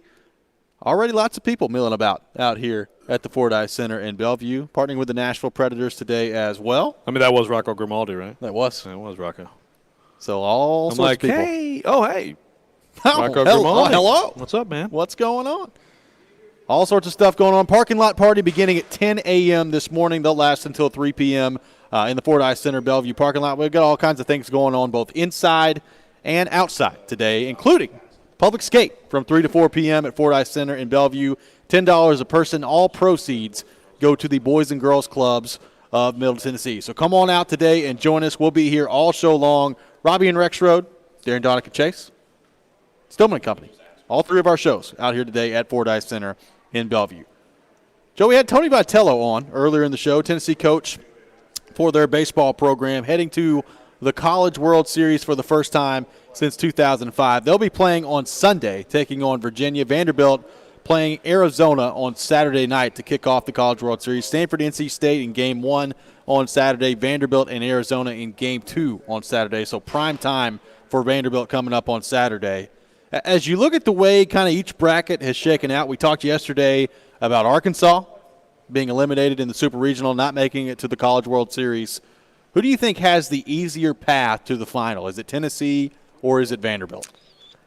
I will go with Vanderbilt. Maybe I'm a little bit biased just by what was lost, what isn't there, what we thought would be there, which was number 1 Arkansas, team that, handled Vanderbilt in the SEC tournament. Kumar Rocker, they got to him pretty well, about as well as anyone's gotten to him. So you take them out, and I immediately look at Vanderbilt's path and say, wow, man, that is much easier. Now, there's a team that beat Arkansas. You're a big NC State hater.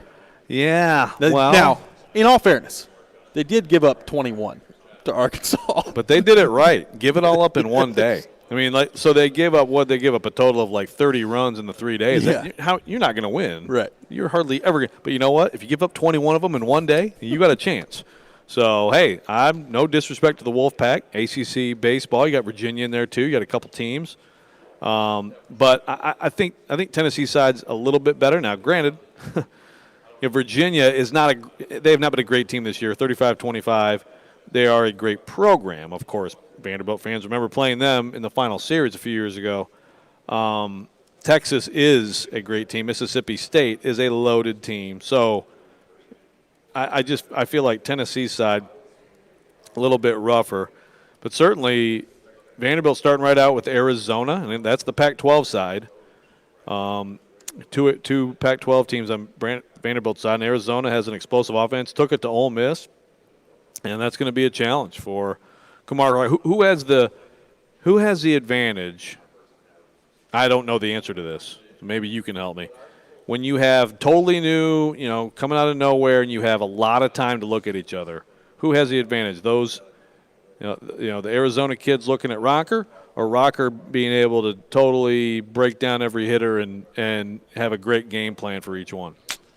I think it can work both ways. My answer to that would probably go to the hitter, because you've got more time to kind of break down maybe some tendencies of what you're looking at. But I think part of what makes Rocker and Leiter so good is they're unpredictable in what they do. Like, I was tracking kind of like the first pitch selection from Rocker in his game he started against East Carolina last Friday.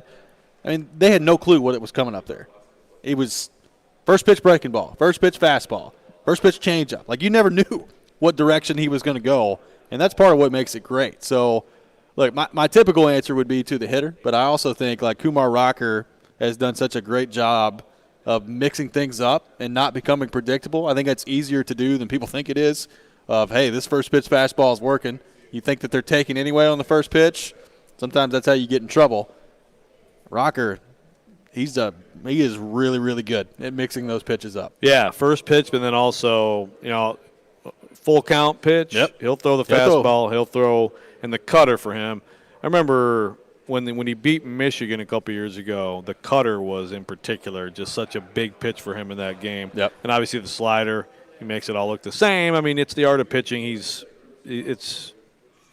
coming in at 93, 94 the other day. Well, now apparently Jack Leiter's just going to start adding pitches too. Yeah, now he gets his changeup working, so why not? And Leiter, of course, his fastball, 98 a few times, 99 once on the stadium gun. Yeah, you can study film on that all you want. It's a different bird when it's coming in 99. Well, especially if it has movement. Yeah. And so mean, those guys. The thing is, of course, if you're the other side, it's like, you know what? You get one of these guys, and now they're in they're in trouble. Yeah. I mean, there's a lot on those guys, but there was Brooks Bratton. There was a lot going into this, and to me, look, you get to Omaha, and there's a little bit of pressure that comes off. Of course, they want to win the national championship, but it would have been very disappointing to not get there. That's where the pressure is. It's like, man, we got to get there, and how are we going to get there? Well, they did. They pitched like absolute number one pick candidates, and now to me, it's not gravy, but there's less pressure. It's like you're on the stage, you made it there, let it rip. And yeah. I mean, we know Rocker. I mean, 5-0, 0-6-3 in this tournament. The guy absolutely has the mindset, and this is why, honestly, if I had the first pick, I understand people are like projecting him to go 5th now or whatever. I saw somebody had him going 8th. I'd think real hard because he is just such a competitor. He's just exactly what you want as a starting pitcher, but we've now seen with Leiter, too. We didn't know about that. That was less certain. Yeah, he's stepping up, too.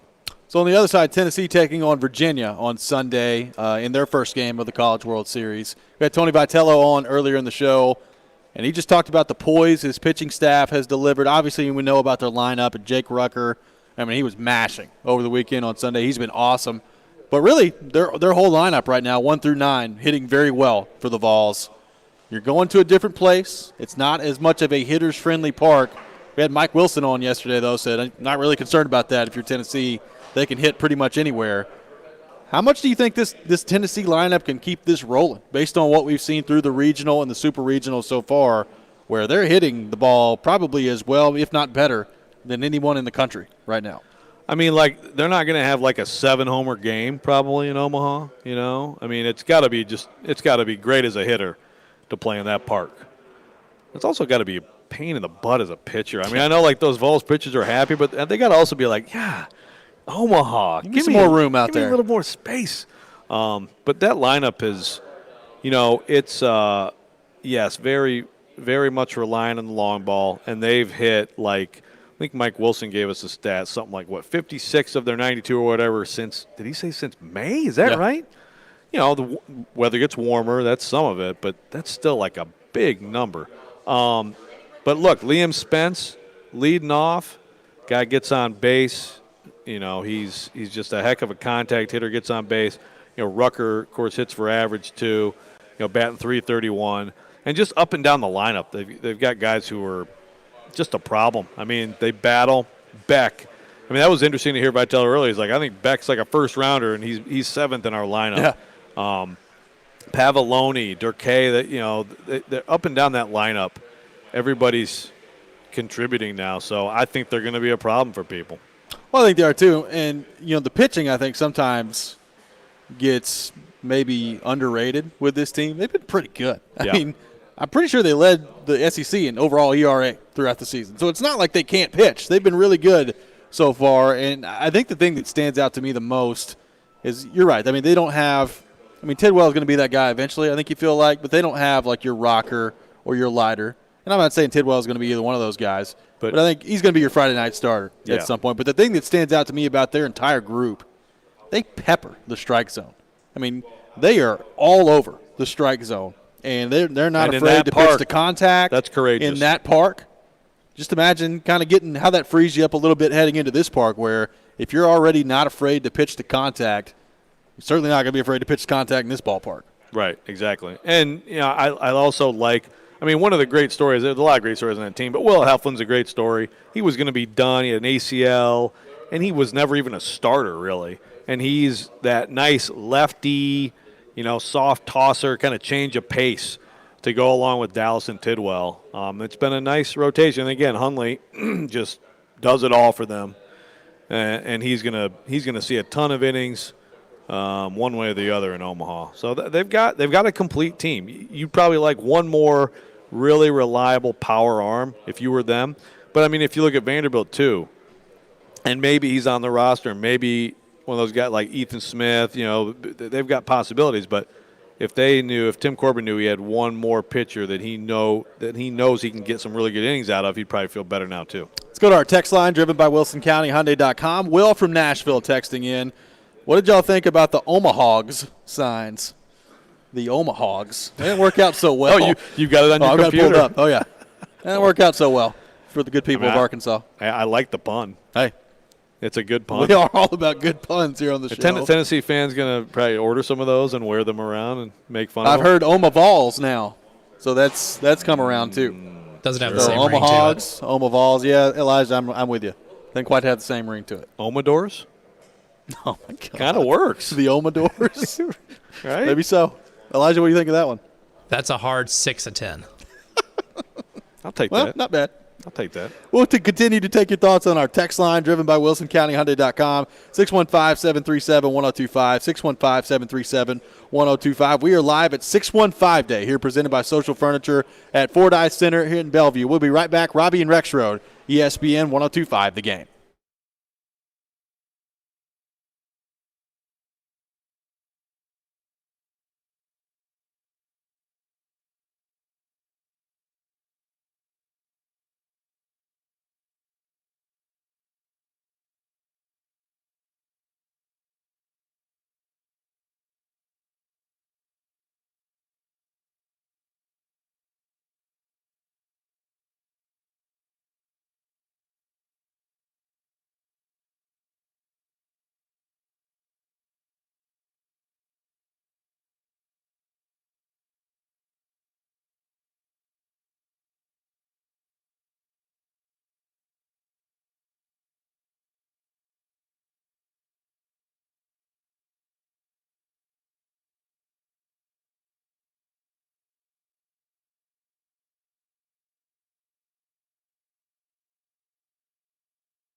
Welcome back in, Robby and Rexrode here on ESPN 1025. The Game. Robby Stanley, Joe Rexrode, Elijah Campbell here with you on this Tuesday morning in Nashville, Tennessee. We are out live at Fordyce Center in Bellevue for 615 Day, presented by Social Furniture.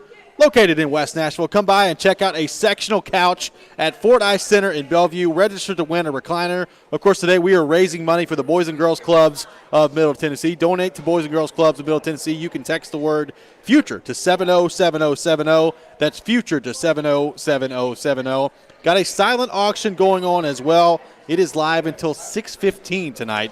If you want to get in on that silent auction, text PREDS to 76278. That's PREDS to 76278. Great items on the table, some Titans memorabilia, signed jerseys by Pecorine and Philip Forsberg, a team-signed stick from the Predators as well, and a signed Mookie Betts baseball. Just some of the items that are on the table in the silent auction. So text PREDS to 76278. People are rolling in here today at 615 Day at Fordyce Center in Bellevue. Victor Bartley rolling in the door right now as well. Rocco Grimaldi has been in the building. Sean Henry just walked by. Sean Henry walked by, and I was like, is that Rocco Grimaldi? You get it mixed up. That's right. Yeah. I mean, A Sean's more in great mature shape. Rocco Grimaldi. Sean's in great shape. There's no question about that. Is he going to get on the ice? Maybe so. Victor Bartley's rolling in as well. We'll be out here all day long. Darren Donica Chase is coming up next. Stillman and company as well. Everybody out at Fordyce Center in Bellevue. So make sure you make it out here today if you can. Activities for the entire family, both inside and outside as well. Joe Rexrode discussing the College World Series. So we've had some people throw it out on the text line. What would you say the likelihood is for a Vanderbilt and Tennessee final in the College World Series? And if we get to that point, what does that do for college baseball around here if you can get a Tennessee and Vanderbilt final at the College World Series? I don't know. I don't know what it would do for college baseball long term. I think it might melt down the internet, though, for a little bit here. We're already seeing – I'm seeing, like I'm seeing both sides. Oh, you had the easy path. You had the easy path. And I think Vanderbilt fans, this has kind of been their domain, right? Yeah. I mean, this is their thing. Look, I'll be honest with you. Vanderbilt, they're getting a little protective of it. I understand why. They're getting a little protective of it on social media. But you're a Tennessee fan, so, I'm trying to – you do a good job of having a nice centered view. Look, I fully realize that there is a pretty high margin of Tennessee fans who are insane. I get that. Yes. Yeah. I have no problem admitting that. And then you tack on years of angst over football. Yeah. And now it's like, oh, we care about baseball. But, again, I'm not a hater on that at all. Go with a winner, embrace this team. I do think that this team is easy to root for and like, but the Vitello factor is a big thing here. I just think Vitello, like if honestly, like there's a percentage of the Tennessee fan base that if they could just switch him to football coach, they would. They're like, absolutely. He's a leader. He's a great leader. He's fired. We don't need X's. You tell me that guy? Yeah. I mean, come on. Pruitt's over there smashing the whiteboard. I mean, Vitello would like do a somersault and kick it in shards, and then we'd crush Alabama. They just love Vitello. So what's not to love? Yeah, I mean he's for a media perspective, he's awesome. He's an MVP. But if they were to play each other, it would almost be too much fun, but it would be a lot of fun. And the scene in Omaha in particular, take the internet away from it, what would the crowd makeup be? Yeah. Again, Vanderbilt 2 years ago, man, I was very impressed. Whatever the distribution was, they had people there. And they will have people there this year. But Tennessee, I feel like there's going to be a lot of people hopping into packed cars and getting out there. So imagine that stadium. I mean, we've seen stadiums where it's like Vanderbilt Stadium for football, about 50-50 and stuff like that. But for something like for a national championship, kind of cool. Kind of cool to think about. Let's go to the text line, driven by WilsonCountyHyundai.com, 615-737-1025, 615-737-1025. Shane from Ashland City texting in. We talked about the Omaha Hogs, the Omaha Vols. What about the Oma Tears if they lose? Oma Tears. Now that's a little better. Yeah, Oma that's Tears. solid. The Omadors will be loving the taste of those salty Oma Tears. Look, I'm fired up about it. Look, I think there's a good chance that you could end up with a Tennessee-Vanderbilt final. Is it the most likely scenario? Probably not. I mean, they're the two I know they're the two favorites, Vegas, but how right? often do you see that happen? I don't know. I'm open for it. It'd be great. A repeat of the Vandy Tennessee series, not necessarily in terms of result, but energy. atmosphere. Right, but then And then you multiply just it? ramp it up. Yeah. I mean, look. But that's also the thing. Like, if you're Vanderbilt, to me, the big challenge is kind of getting through this part of it. Because if you get into a best 2 or 3 in the final, it's rocker and lighter. Yeah. That's a heck of a 1-2 punch you've got on your side. It is, but Tennessee can point back, and Vitale will say, remember that Saturday Yep. when that rocker absolutely came out and set the tone in that series, and then Leiter was doing his thing, and they got to him. They figured out – no one had figured it out all year, and they got to him. So they've got that in their memory bank too. Yeah, that'd be a little bit of fun. I mean, look, if it was just Vanderbilt in the College World Series, we'd be talking about it. Like, we're going to have Tim Corbett on tomorrow. We'd talk about it. But I feel like we are talking, I think, around Nashville in general, there's more talk about college baseball probably than ever. Oh, it's by far the most ever. I don't think it's even close. Like, maybe when Vanderbilt was winning First the time. championships for the first time. Yeah, maybe like But- first time they got there, but I mean, there's no question about it. Having Tennessee in there helps. I mean, it's just a massive fan base. Yep. It is what it is. Now, if I had to identify a favorite right now, I still would say it's Vanderbilt. Like, I like Vanderbilt. That pitching is hard to ignore. Look, their lineup, I think they can still come up with timely hits. Like, Carter Young's been hurt. Can he get healthier through this stretch here? Because if he can, Yep. I mean, he's a guy that's been hitting the ball well all year long. huge hit the other day. And Bradfield has been a consistent force. Guys like Isaiah Thomas and C.J. Rodriguez can give you big hits.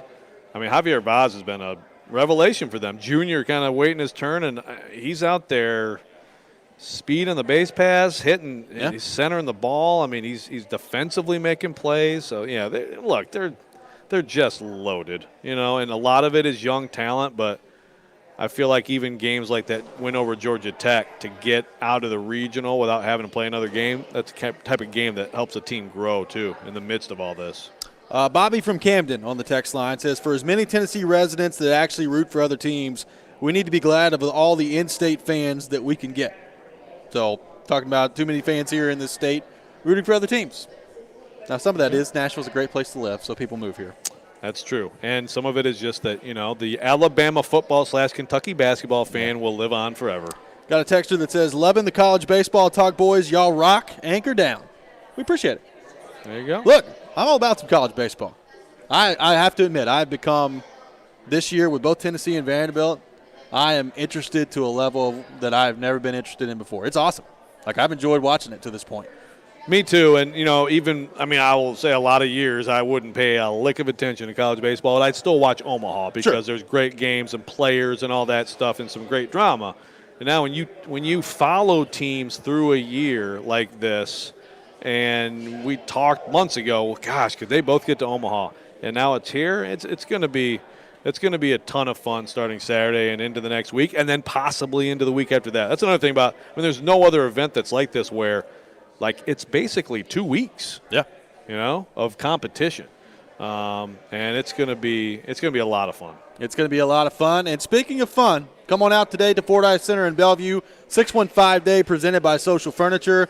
That's going to do it for us here today. Darren Donica Chase is coming up next. They're going to be out here live at Fordyce Center in Bellevue. Stillman and Company will be out here live as well. So come on out. Lots of fun for the entire family, both indoors and outdoors. And, of course, raising money to benefit the Boys and Girls Clubs of Middle Tennessee as well. Silent auction items available to bid on as well from the Nashville Predators, the Titans, Vanderbilt, and Mookie Betts as well, just a part of the silent auction items they have. That does it for us today. Darren Donica Chase is coming up next. You're listening to ESPN 102.5 The Game.